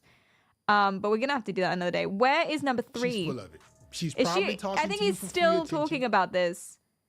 If she doesn't message you Number back, 3, then she doesn't like dry you. texting you. Dry There are texting. 2 phases to how you're gonna pass this. There's the proactive Is this a phase, test, and or is then he there's just the dry? reactive phase. I'm gonna explain to you how to do both. When a girl is dry texting you, there are 2 things that you must do. One is to avoid this from happening in the first place. When you start texting a new woman, What is the dry number- texting? I think, and correct me if I'm wrong, I think dry texting is like when you say something and you're like, oh, how was your weekend? And she goes, good. What do you like to do? Nothing. Would you want to hang out this Saturday? Maybe. I think that's what dry texting is. I think so. It's the opposite of texting with wet hands. This is another example of making coping into a business. Oh my god, it is. It literally is. Just like the cheating woman. Yes. Yes, sorry, her name is not cheating woman. She refers to herself as the other woman, which is not better. Maybe no emojis, an absence of emojis. Maybe she ends every message with full stops. Maybe that's what this is. I don't know. He'll explain. Number 1 thing that I do, guys, is I send video messages. Oh, If you wanna you be do? Proactive. If you don't want a girl to dry text you, draft up a video message that you want to send to that specific girl. For some reason, girls like when I talk to them. I got nice voice, nice tonality, like my face looks good, so I get the camera and good lighting. Then I talk to them, I or I don't respond to believe whatever you. they're saying in a video message. A video and message in that just gets 2024, I women know. going crazy. I know. In my opinion, I don't that think girls is like what talking make to a lot him. of women, because they can now match a face to my voice. They can match it. It can be more interactive, and that'll make the woman excited to see me. I think, in my opinion, You're describing a this is phone what call. allows my conversion to be so high with girls. I don't deal with girls who have no Conversion? interest in me, but I have this proactive step Conversion? that I do before I even start something with a girl. Conversion? So she doesn't think that I'm one of these motherfuckers that she could bullshit. I'm gonna let you know that I'm that dude. You're gonna see the confidence.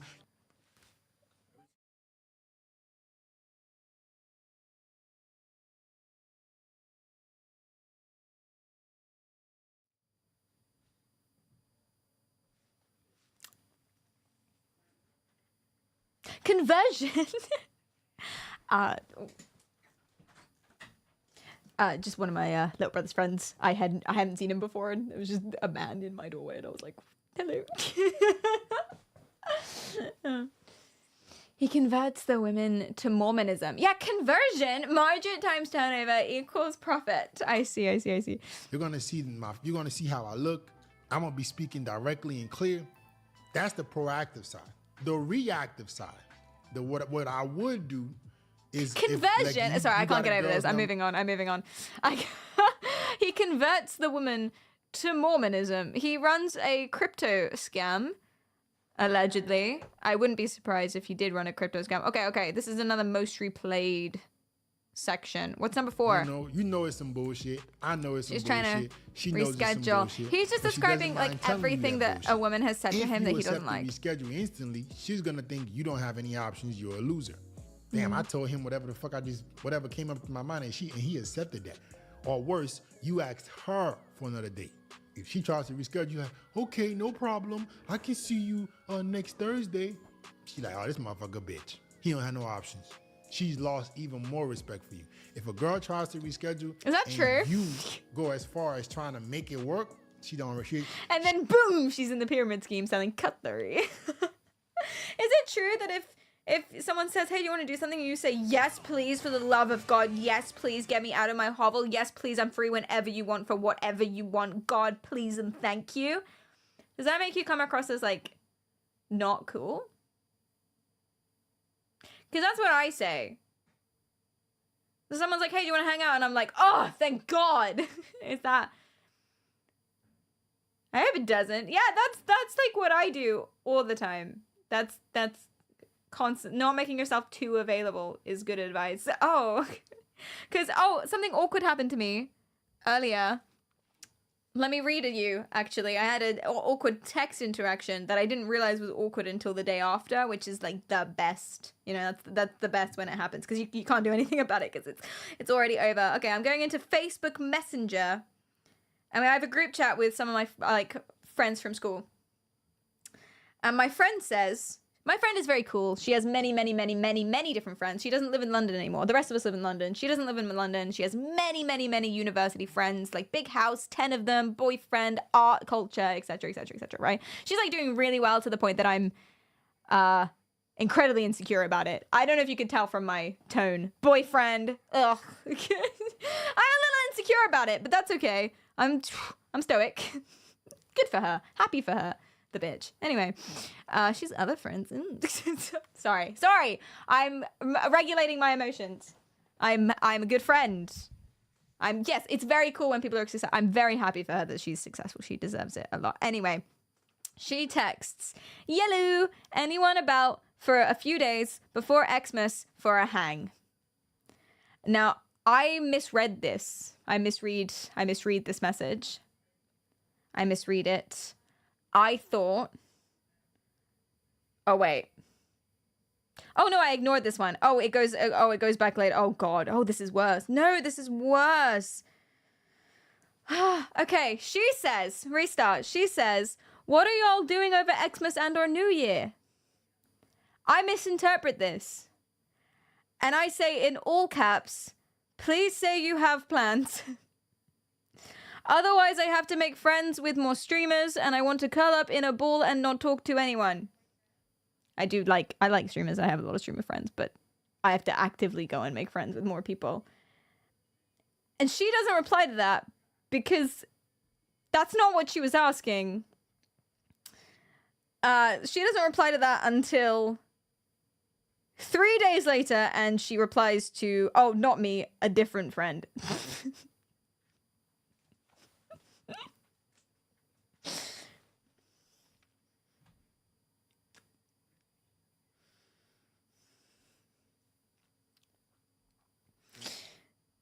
So, good job, Ferret. Thank you. But guys, I'm in a group chat. That means I have friends, right? She didn't reply to me. Wait, what do you mean? Did she actually not reply to me? Oh my God, she didn't. I thought I was joking. I thought I was exaggerating when I said that because I remember her texting and I didn't look at it. Oh no, another friend replied to me and said, "But you're so cool, Perry. Let's make a plan then." But the original friend did not.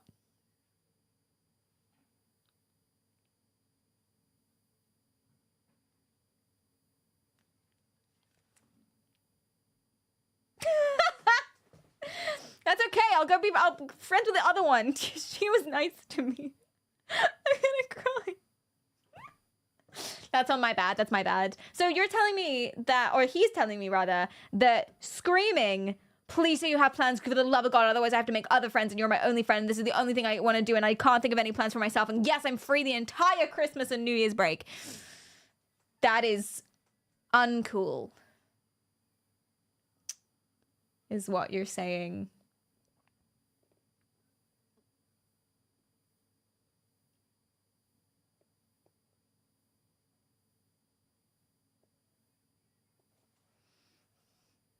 Hold on.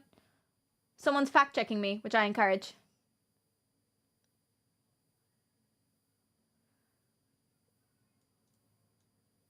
Okay, I'm gonna go ahead and ignore all of it because you're being mean. But you fact-checked one thing, and actually, that's a good point. Let me see if you're right. Because I don't know about this. I didn't say I wasn't talking about attempts, by the way. I didn't say attempts. I said successes. When we were talking about the differences between men and women and if there was any sort of like statistically significant gender differences in Sudoku, I was talking about successful attempts, not attempts in general. So either way, if you are right, and I didn't know about that, that's very interesting. That's a very cool, interesting discussion that I would like to have. I didn't even say that anyway. So you're not necessarily fact-checking me or throwing something else out into the ocean, which is good. We like that. That's good. Also, that's the point. That's the point. So you said that, why am I replying to this? I don't know. But but you said that it's ironic that or you think that it's ironic that I'm doing streams on like bad life coaches because they're not qualified to know about this. That's literally the point. I'm not qualified. That's why I have exclamation mark asterisk. I'm not qualified to give advice, which is why I'm not a life coach. By the way, I am more qualified than him. I am more qualified than Tony Robbins. I am more qualified to give advice than the other woman and the wife. Like literally, actively, objectively, in terms of qualifications, I am more qualified to be life coaches than they are. Not based on my own appraisal of my skills, but literally what with the qualifications. And yet I know that it would be disgusting and horrifying of me to actually do that because I'm not qualified. That's the point that I'm making, you see? So you saying it's ironic that I'm saying they're not qualified to give advice? That is the literally the point that I'm making. I'm glad that you feel that way. If you think it's ironic and like, Perry, you're not qualified to give advice either, that's the point. Yes, thank you, yes. I'm glad we're all on the same page. Dancing, thanks for the follow. But I was talking about how my friends are ignoring me. Don't you have like a PhD? I don't have a PhD. I have a master's. Getting into streaming and doing full-time streaming was meant to be a break between my master's and my PhD. But it kind of never... Can you say ironic in Palpatine's voice? You know, if I could, I would have done that for you. I don't know what that is. I will look that up. But we follow you, you're our leader. Oh, good God. Please do fact check things I say. Thank you so much. Life coaches suck, though. They do. They really do. They're not qualified at all. You don't have to be. You can just say, I'm a life coach, and then start giving advice to people, which is exactly what he does and exactly what other people do. So I won't follow your advice to not listen to this guy. Oh, damn it. It's a paradox. It's a paradox. My advice is don't listen to this guy. But you can't trust my advice either. Oh, shit. I'm more qualified. Trust the more qualified person. In this scenario, it's me. Don't always trust the more qualified person. Qualifications only mean something. And then boom! You're saved from, I guess, being a red pillar, I suppose. Is it red pill? Black pill? Blue pill? I don't know the different pills and what they mean. I don't know. We're not going to do a stream about it because it makes me sad. But the pills. If you're taking any pills that aren't, like, prescribed and or paracetamol, stop it. Invisipill. Little happy pills. Well, don't stop it. We don't condone crime, but I'm not your mum at the same time equally, so GG. The manosphere is the general genre. We can say that. But it's not just, yeah, whatever. Does he have a Streamer Award nomination? That's another point. That's another good point. Yeah, where's his Streamer Award nomination? That's right. Where's his sparkly, glittery gold dress? I have a sparkly, glittery gold dress. I'm really excited about it. Ibuprofen is bad. Yes, only paracetamol. Thank you so much. Tide Pods now, not pills. Stop it. Stop it. I discovered that with some quality of education comes with the ethical beliefs. For example, people provide therapy in my country without psychology degrees are usually much less stressed about not having proper education than those with the degree. Do you know what I think that might be? I might be wrong about this. I think it's about knowing what you don't know. It's Mount Stupid. It's Dunning-Kruger. Not to be mean. I think genuine. Okay, actually, yeah, fine. Fuck it. To be mean. So, as you know, Dunning-Kruger, that's wrong. Dunning-Kruger is like that, right? Or whatever. This is confidence in the topic. Confidence. And this is how much you know. Knowledge about the topic. So how much you actually know and how much you think you know. As you know a little bit more, you get super confident about it. Your confidence increases with your knowledge. Yay! Yay, yay, yay, yay, yay, yay, yay. Until you get to this point. And then you start to know what you don't know, basically. So at this point, you're like, I know everything there is. This isn't that hard. I've pretty much covered it all. I'm good to go. I'm really good at this. And then you read a little bit more and you're like, wait a second, what does that mean? Wait a second. Oh, but it's more complicated than I thought. Oh, but look at these guys who are doing this, this, and this, and this. Shit. And then as you learn more and more and more, what you don't know reveals itself. What you can never know reveals itself. And you jump into the pit of despair. So here is Mount Stupid. Here is the pit of despair. And then eventually you learn more and more and more. You actually grow in confidence that's proportional to your knowledge. And you reach the plateau of enlightenment when you know a lot about that stuff to call yourself an expert. And then you can move on. So I think people who are not qualified to give advice but call themselves life coaches and think they're doing a good job are on Mount Stupid. Because they don't know what they don't know. They don't know how complicated each individual is. They don't know how nuanced everything is. They don't know that by giving one piece of advice to one person, it could have a completely opposite reaction in someone that it would to someone else. They don't know the potential risks and harms and dangers of everything that's going on. They have no idea what this means or like about different mental health scenarios and about different conditions people can have, different experiences, different memories, all of this stuff. They have no idea. They have no idea about like actual diagnoses of various conditions. They have no idea how multiple diagnoses could interact with each other, and they just don't know these things because why would they? And then when you do know those things, you know this is really, really complicated, and the potential for me to do harm is way greater than the potential for me to help. So my guy and all of the bad life coaches we've talked about here, they are right at the top of Mount Stupid. They have no idea what they don't know. And that's why they're so cocky about it. Or they don't care. I think I'm somewhere... Where am I? I'm like here, I think. I feel myself coming out of the pit of despair. Just about. I could very equally be here, to be fair. So the reason why... you think I'm a bit higher? That's very nice of you. I'm not confident about that. Oh, to the left. Oh, thank you. I'm somewhere. I'm like around the pit of despair, I would say. Which is why, even though I know more, I've got more knowledge, definitely way more than this guy, tons more than this guy, and I'm more qualified. I would never, ever, ever, ever, ever, ever, ever, ever, ever give advice in this way. And he has no qualms about it. Because he doesn't know the harm he could be doing. Higher to the left, I know. I'm on the cusp of despair.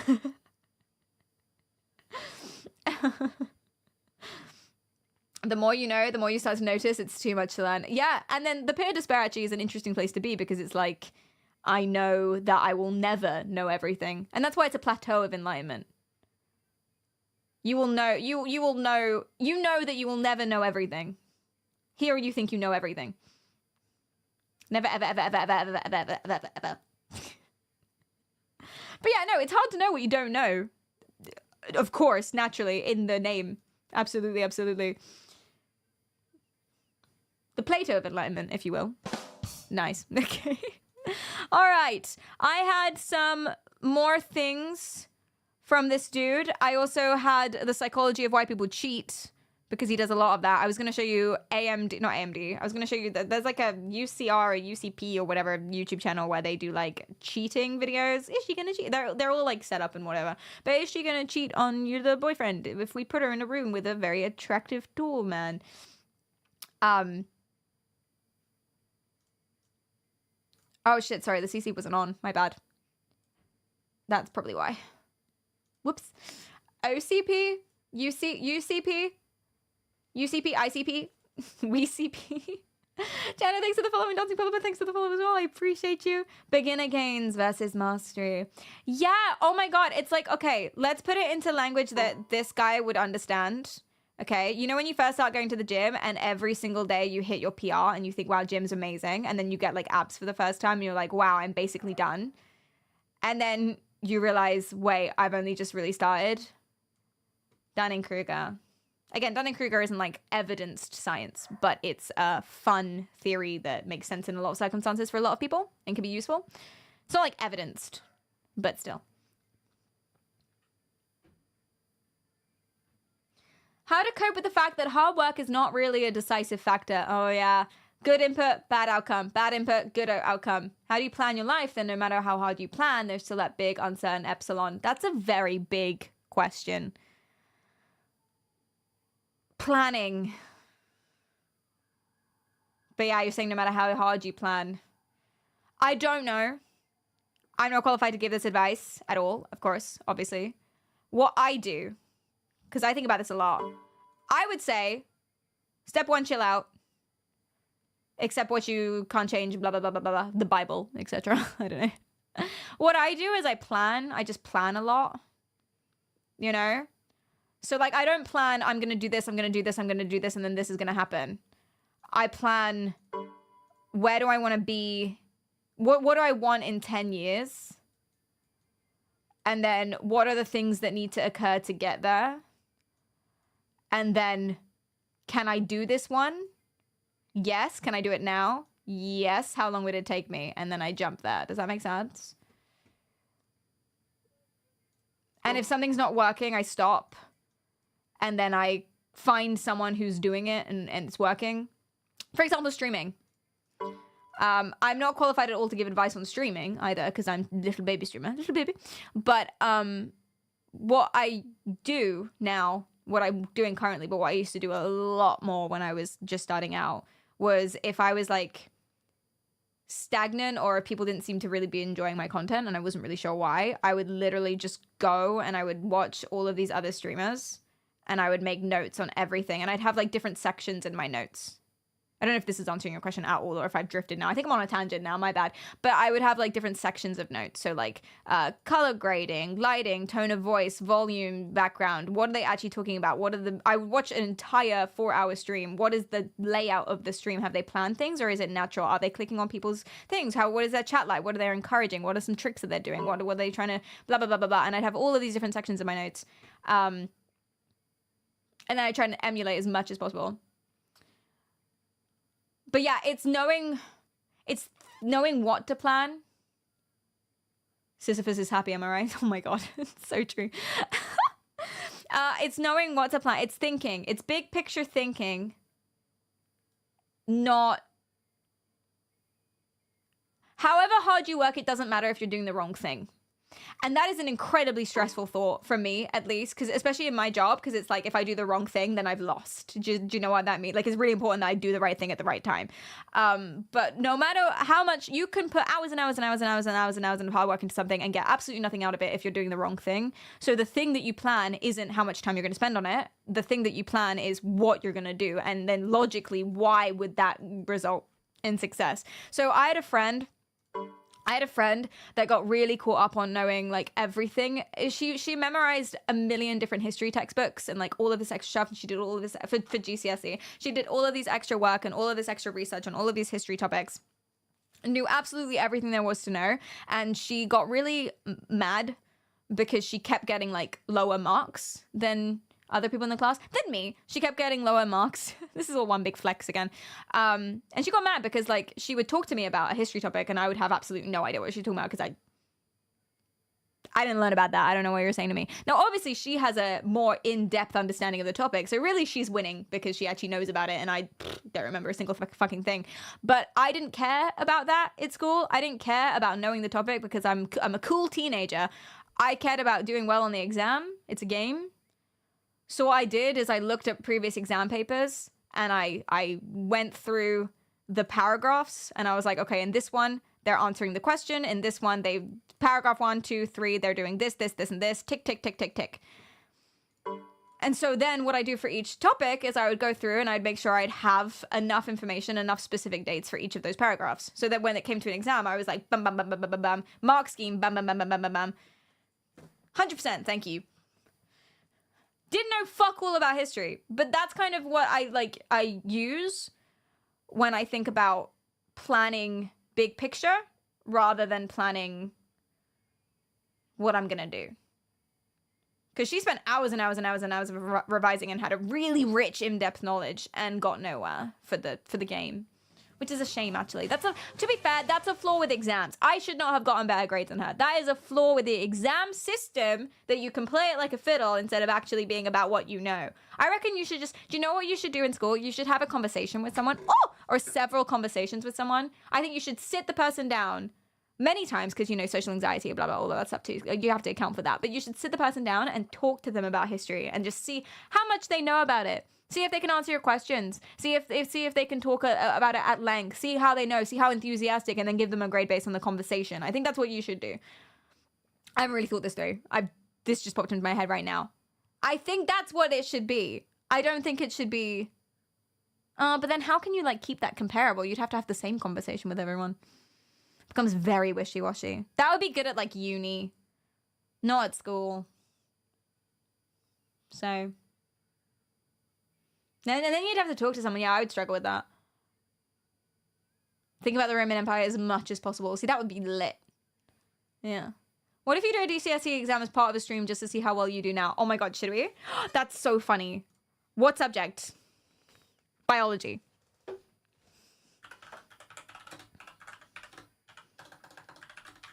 I say biology because this was the oldest one. I did biology 2 years. I did biology GCSE in year 9, I think. So this is I dropped this really quick. What exam board was I? It was an AQ fucking A. Get out of here. Was it IGCSE? At Excel? I don't know. June 2023. Let's go. So this was the most recent one.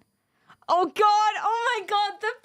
Oh, they haven't changed. Oh, they look the same. Oh, the PTSD. Oh, the trauma, they look the same, chat. Except, what is this 9-1 bullshit? Get out of here. A stars. Oh, no. I'm not reading all of that. I'm sorry, I'm not reading that. My bad. I'm not gonna do that. Okay. 2 cells from a plant root. Which structure is the vacuole? I wanna say, I don't remember. I do not remember. Is it I? It's the middle bit? Or is it G? I? The bit in the middle, yeah? Okay, we're going I.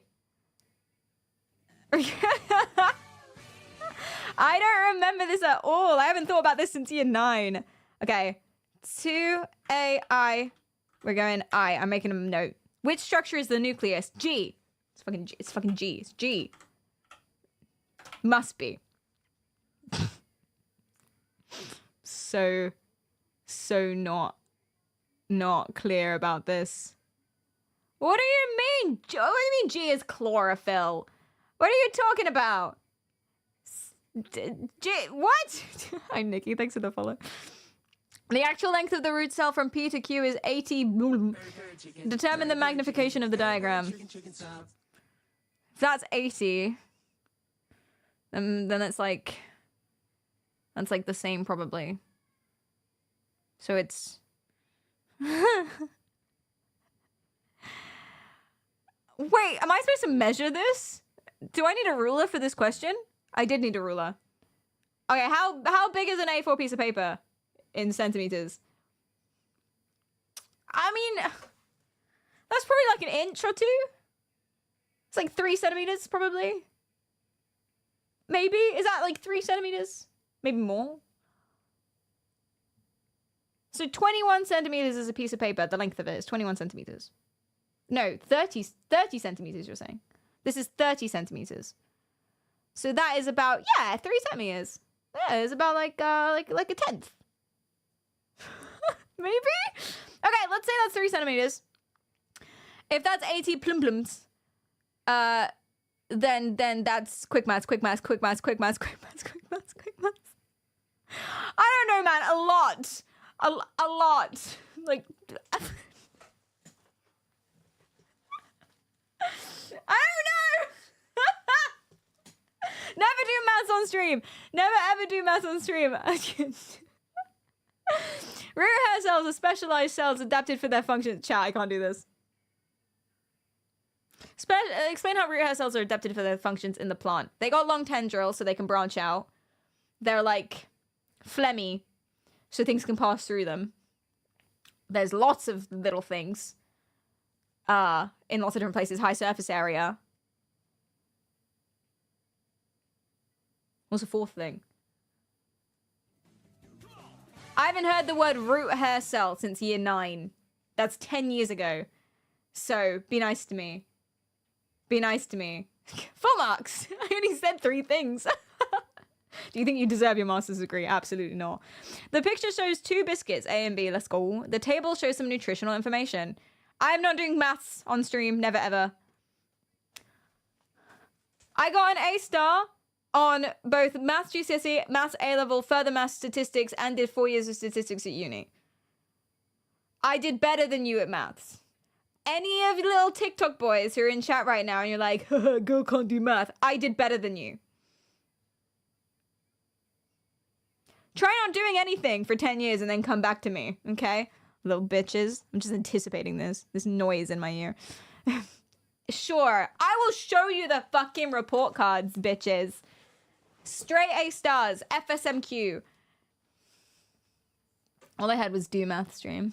Midas, thank you so much for that. Thank you so much for the raid. I appreciate you. Thank you. That's so nice. We're trying to see if I can still do a biology maths paper after 10 years of not. But it's not going well. Welcome in. Thank you so much for the raid. How was your stream? What's up? Hi, Eku. Hi, Tilla. What's up? Hi, Arix and Galaxy. And Raz, what's up? Did I say Raz already? I don't know. Whatever. Thank you so much for coming in. And how are you doing? Insa, thank you so much for the sub. I appreciate you a lot. And Atisa, thanks for the follow. Which cookie is it now? We're not doing maths on stream. I'm skipping the maths questions. Never do public maths. This diagram shows the nitrogen cycle. Let's go. Some of the stages have been labeled. Literally have not seen or thought about this for like 10 years. Go check out Midas, everyone. All right. Which stage shows nitrogen fixation? You fucking what? I can figure this out. So you've got 3 things they want you to look for. Nitrogen fixation, nitrification, denitrification. So nitrification will be increasing in nitrogen. Fixation would be putting it somewhere, I imagine. Am I right about any of this? I'm just guessing. I imagine something. Denitrification, I remember that word, but I don't know what it means. Beowulf, thanks for the bits. Expeo Wolfdom says, actually, it's not cookies. Perry is in the UK, so it's biscuits scatter. And this is an English paper, so they should have known that. That's a good point. 11 hours and 1,100 quid later. Hey, congratulations. Congratulations. Nitrogen fixation.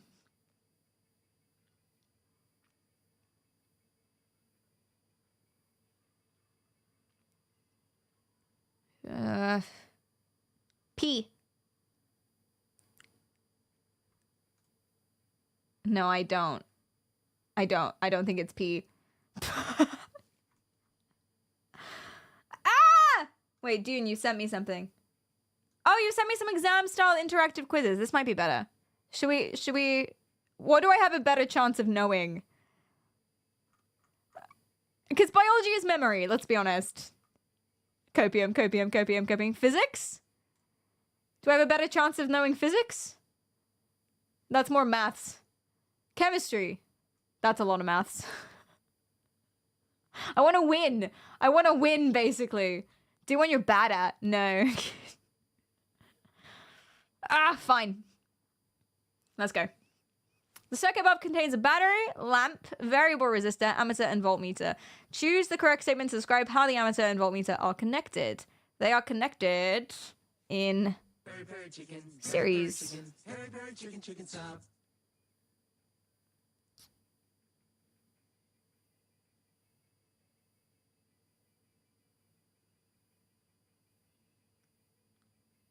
They're both in to each other.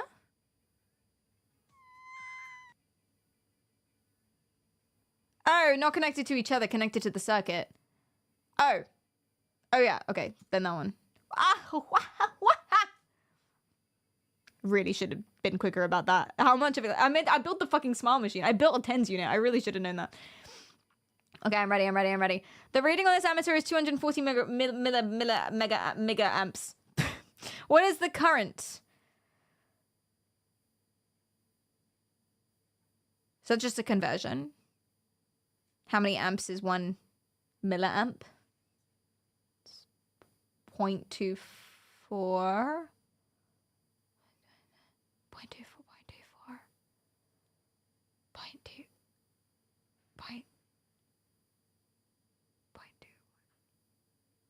0.024. You made me doubt myself. You were like, oh, it's C, Perry, it's 1,000, don't be stupid. It was 0.24, that's what I said. You made me doubt myself. Why do I listen to chat? Why do I listen to you? All we had to do was divide by 1,000, you fucking idiots.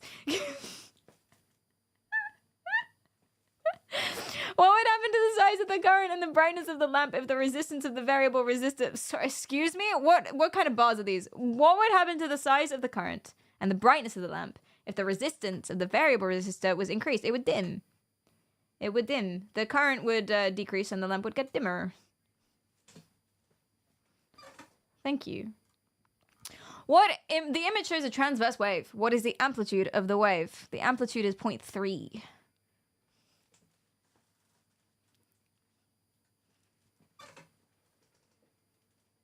It's been a decade. Thank you so much. Go off, Queen. What is the wavelength? The wavelength is... What is this showing? 0.25. Fuck you all. Fuck you all. Am I smarter than a 16-year-old? No, clearly not. The circuit above contains a cell, ammeter, and voltmeter. Which other component is shown? It's a fucking... Okay, so I was going to say battery. That's not right. What is that? That's a battery. That's a resistor. Yeah, yes it is. I love what's up. The lamp in the circuit below has a resistance of 20 ohms, and the voltmeter shows that there is a potential difference in 4.2 volts across it. What is the thing? Volts. V is A over R. R is A over V. What's the thing? V is... V is A over R. V is IR. V is IR. So, therefore, is it just that simple of a calculation? It actually might be. V is IR. So 4.2 equals 20 something. Divided by 20 is something like something 24. What? Bastards! I did engineering maths and I got burnt. Pi is basically 3. The diagram shows the nuclear model of the atom. Let's go. What does label B show? That is a neutron. If that's a proton, that's a neutron. The diagram shows the nuclear model of the atom. How can you tell this is a neutral atom and not an ion? Because there are equal numbers of protons and electrons. Idiots. Getting high school nostalgia. Me too. I want to die. The graph shows the journey of a student walking to a physics lesson. So it's time and distance. So she's speedy and then she stands still for a little bit. And then goes real slow.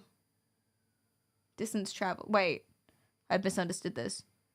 Walking to a physics lesson. Distance traveled relative to her current position, not...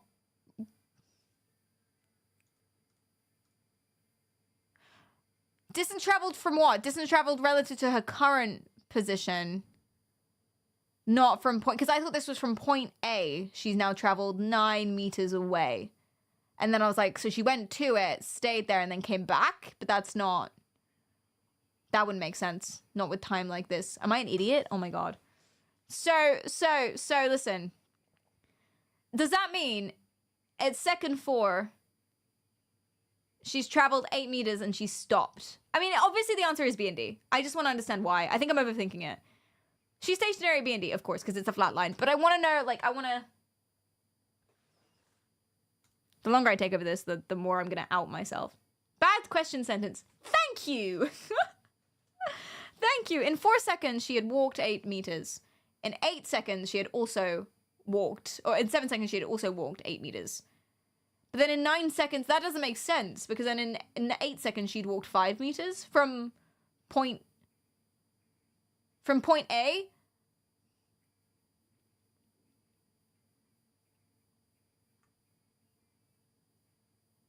There's 10 more questions. Oh my god. No, we finished. We're done.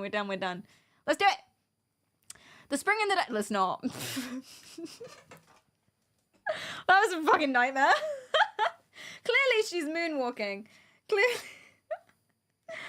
She went away from the classroom maybe and chatted for a bit and then went back. See, that was my original interpretation, but I don't think that's... Is that what happened?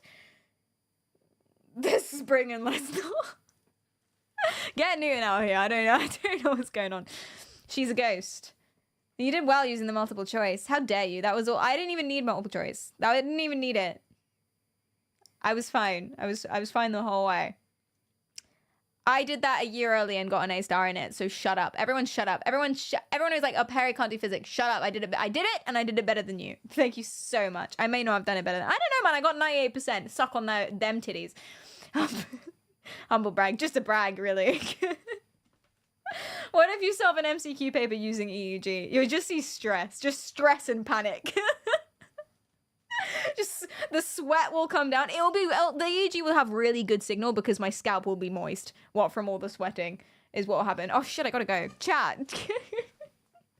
And here I thought the point of data visualization was to make it easier to understand. It actually really slowed me down, yeah. That graph confused the hell out of me.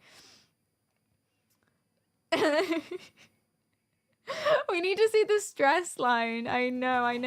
Exis, thanks so much for the follow. I appreciate that. Brainstorm, thank you so much for the sub. That's really nice. I really wanted to decrease the amount of my active Twitch subs, but I really enjoy listening to you rambling about things. Oh, that's really nice of you. Thank you so much. That's so unbelievably nice. Guys, I'm addicted. I'm addicted. We're gonna do another one, is what we're gonna do. I'm checking the time. Okay. We're not doing maths, but I'm open to anything else. Geography. Oh, fuck it. Let's do geography. I know all 197 countries and their capitals. I don't think that's going to come up on a geography question, though. Which of the following statements describe the distribution of volcanoes? They're around the rims. They're on the rims. Plate boundaries.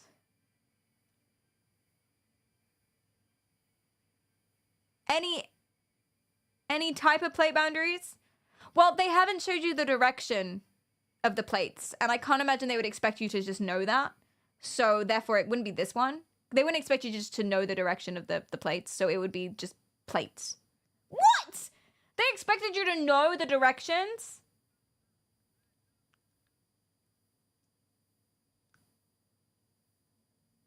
Wait, what is a plate boundary?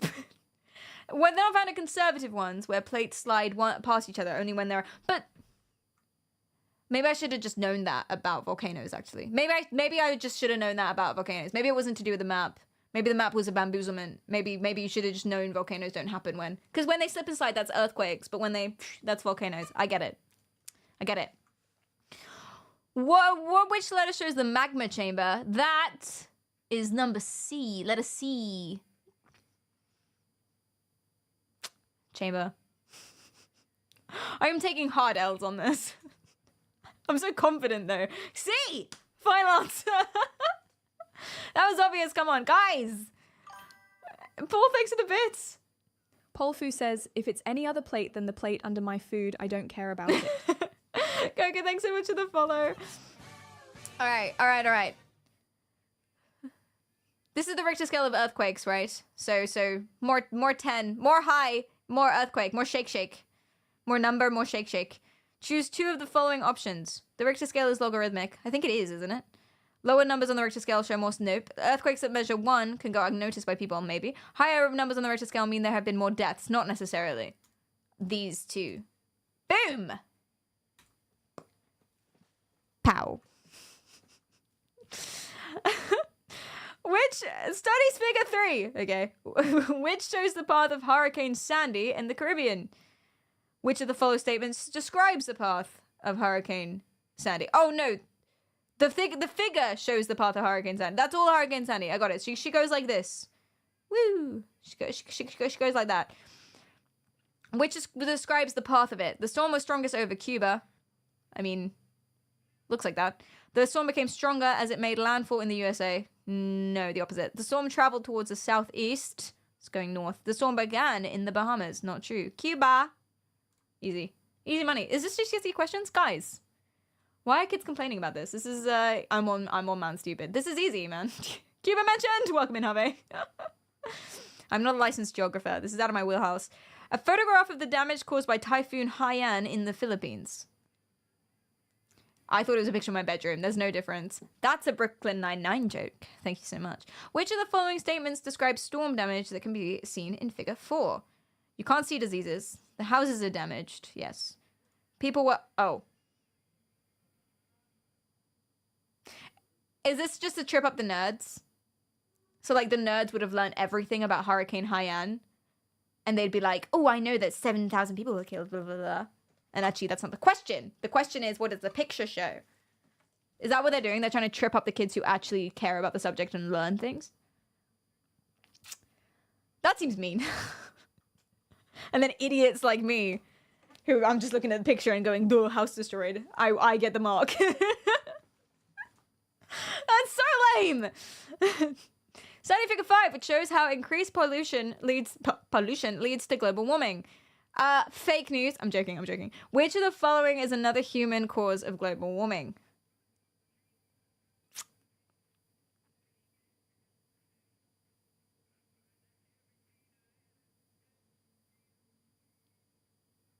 I mean, the only thing that's caused by people is deforestation. Is that a big thing of global warming? I guess, yeah. Oh, I guess it would be because the trees, they take in the carbon dioxide. Yeah, okay. I didn't realize that was a big part of global warming. I mean, now you say it sounds obvious. I learned something today. Figure 6 shows UK rainfall, let's go, during February 2020 compared to the average rainfall for February for the years 1981 through to 2010. Which part of the UK experienced the greatest increase in rainfall? Increase. So purple, Midlands. Midland. Oh, it's not Midlands, it's north of England. Because that's Midlands. That's north, that's Scotland. Got you. Carry on. I'm not wrong. It is the middle of the land. So, forests be dying. They really do be. Figure 7 shows the global distribution of tropical rainforests. What describes? They're in the middle.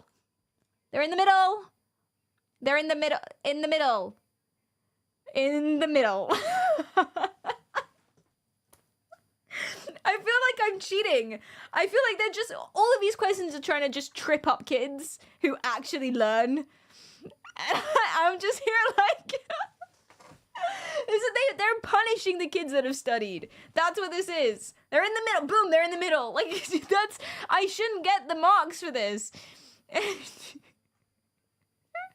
They're basically ADHD killers. Which of the following describes vegetation found in a desert biome? Succulents. Plants. Shrubs. Succulents. All about them succulent. Cactus and whatnot. Figure 8, which shows a climate graph of tropical rainfall. So, bars are rainfall. That's temperature. Which month has the lowest rainfall? Guys, come on now. Seriously? Is this GCSE geography? Oh my god, I had a friend who complained about how hard GCSE geography was. Seriously? Which bar is lowest? That's a question? What exam board is this? Wait, what do you mean 8 out of 10?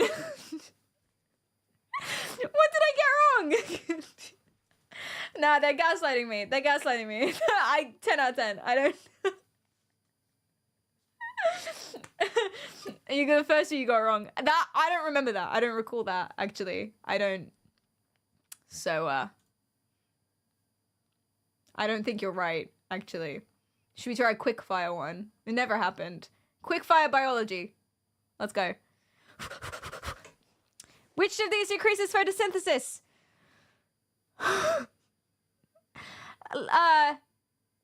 Less light is the only thing I had. Less, what is photosynthesize? What is photosynthesis? It takes oxygen and makes carbon dioxide. So if there's less oxygen, carbon dioxide. I got the right answer. Shut up. How many daughter cells are produced? Fucking what? 8. Fuck. I guess like in the first one. Because mitosis, it splits, and then it splits again and again and again and again. I see. Okay, I should have got that one right, actually. That's my bad. I don't know. 2 at once. And I thought maybe 8 in total, but that's definitely not right. It's kind of infinite in total, isn't it? Is it infinite? It's like a lot. Because then it's a baby. Are we even talking about babies here? I don't even know. Mitochondria is the powerhouse of the cell. Which of these is an exchange surface in plants? The leaf! The leaf! I'm sorry. I need to calm down. What proportion of energy is passed from one species to another in a food chain? Energy can't be converted nor destroyed. Energy. Energy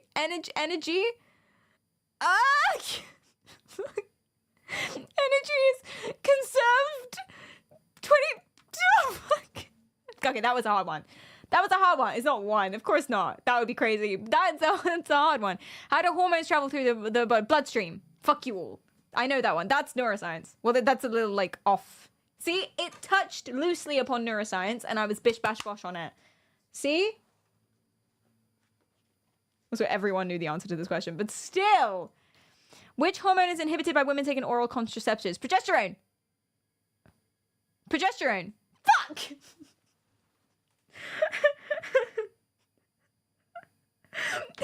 Okay, I should definitely know that. What is follicle stimulating hormones? What even is that? I don't even know.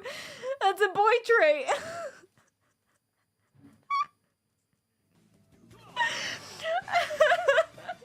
It's performance anxiety. Everyone's looking at me. I can't do this. This is too stressful. Why did the exam touch you? Hi, Brooke. Thanks for the follow. Back in my day, we didn't have that. Which type of pathogen can produce toxins which damage tissues? Toxins that damage tissues. Toxins that damage tissues. I want to say all of them, but clearly it's only one. Simon, thanks for the follow. Nelson says fungi. Okay, you've all said different things. I'm going with Grace. My instinct was fungi, but Grace said protists, and that's the only word on there that I don't know. Okay, we're all wrong except Eyes and Mamo. Good job, guys. Good job. What process has resulted in different dog breeds? Selective breeding. Woo. What is all the differences in characteristics of individuals and populations called? Variation. The presence of some viruses such as HPV in cells can lead to the development of what kind of disease?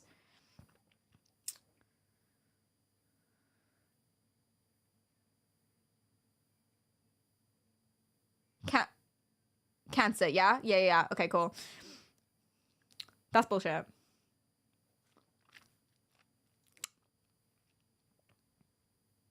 Combined science quickfire. Sorry. Didn't I say I was done with this? I'm getting obsessed. Quick! Which of these statements about a compound is true? A compound consists of just one element. No. A compound consists of 2 or more elements which have been mixed together but can't be easily separated. A compound consists of 2 or more elements. All the atoms they can sometimes be easily separated. CO2 is the symbol for which chemical? Carbon dioxide. An object is being viewed through a microscope. If the object measures 0.1 millimeters across and the image of that object is 1 centimeter across. I said I wasn't going to do any goddamn maths. God damn it. That's times 100. Faster! A chromatogram is being used. Fucking what is being used to separate two substances, A and B? The solvent. Oh yeah, if the solvent has risen 6 centimeters, the substance A is at 3.6 and substance B is at 4.8. What is the correct RF values? Excuse me, for the two substances. Oh my god, GCSE chemistry is kicking my ass right now. What are the correct RF values for the two substances? RF values. So if they RF values. 6 centimeters. Would that be 1.4 and I want to say it's 1.4 and well, 1.4 is not a fucking option, is it, Perry? 3 yards in a mile. That's not helpful. D for sure. It might just be that. It might be just that simple. It was not just that simple. What is an RF value? For each substance is calculated by dividing the distance traveled by that substance by the distance traveled by the solvent. Cool. Which of these is not a greenhouse gas? Water. What? Definitely should have known that. Select the best definition of biodiversity. A variation within a species. Difference in size? No. A variety of all different species? Maybe.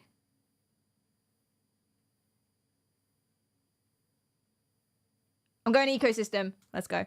Calculate the power loss from a conductor, which has a resistance of 10 ohms and is carrying a current of 5A. Power loss. Power loss. V equals IR. power loss. V equals IR. IR. 50. I think all questions are about Darwinism, right? Oh god. Power. Power is something else. A metal block is heated to 50 degrees and stood on a wooden bench. Which of the following will reduce the rate at which energy is transferred to the surroundings? Placing it in cold water? No. Blowing air at room temperature over the block? No. Standing the block on a metal sheet? No. Wrapping it in cloth? This feels like a trick question, but surely? Panic, thanks for the sub. Surely. This feels like a trap, though. Okay, cool, nice. They're being nice to us. State the difference between a scalar quantity and a vector quantity. One has direction. Scale, yes! Thank you. Select which of these is a good description of the law of conservation of mass. There's a lot of reading involved in this chat. This is the last one. Chemicals are valuable, so we need to look after them. No atoms are lost or made in reactions. The mass of the products equals the mass of the reactions. Yes. After a reaction has taken place, we need to be able to get the chemicals back. It means we have to try to make sure that the mass of the products is... Okay. Chemicals are valuable. Can you imagine? I just imagine like the shaking 15-year-old answering this and being like, chemicals are very important. God, that was stressful. Then again, if that's what GCSE chemistry is like and I just got 70% eyeballing it first try, I understand that's not what GCSE chemistry is like. But listen, I reckon if I took a GCSE paper right now, in physics though, not in chemistry or biology, because that's a lot of memory. In physics, if I took a GCSE paper in physics right now, I reckon I could. I reckon I could get like 70%. I think I can get 70%.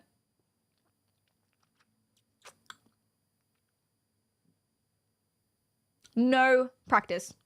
No books, no textbooks, no nothing. I think I could get 70% free ball in it. Raw dog in it. Do it raw. And I'll do it hard. I think it would work. Do it! Okay, it would take like an hour and a half. Yeah, okay, fuck it. That's what we're doing next stream. Next stream, I'm in LA. So what if we sit like on the Hollywood, wherever. We'll sit somewhere Hollywood. I don't know. I'm in Hollywood. We'll sit somewhere in Hollywood, somewhere really fancy and really reputable, and I'll sit and I'll take a GCSE physics paper. All of my credentials are resting on this. I have a degree in psychology and neuroscience.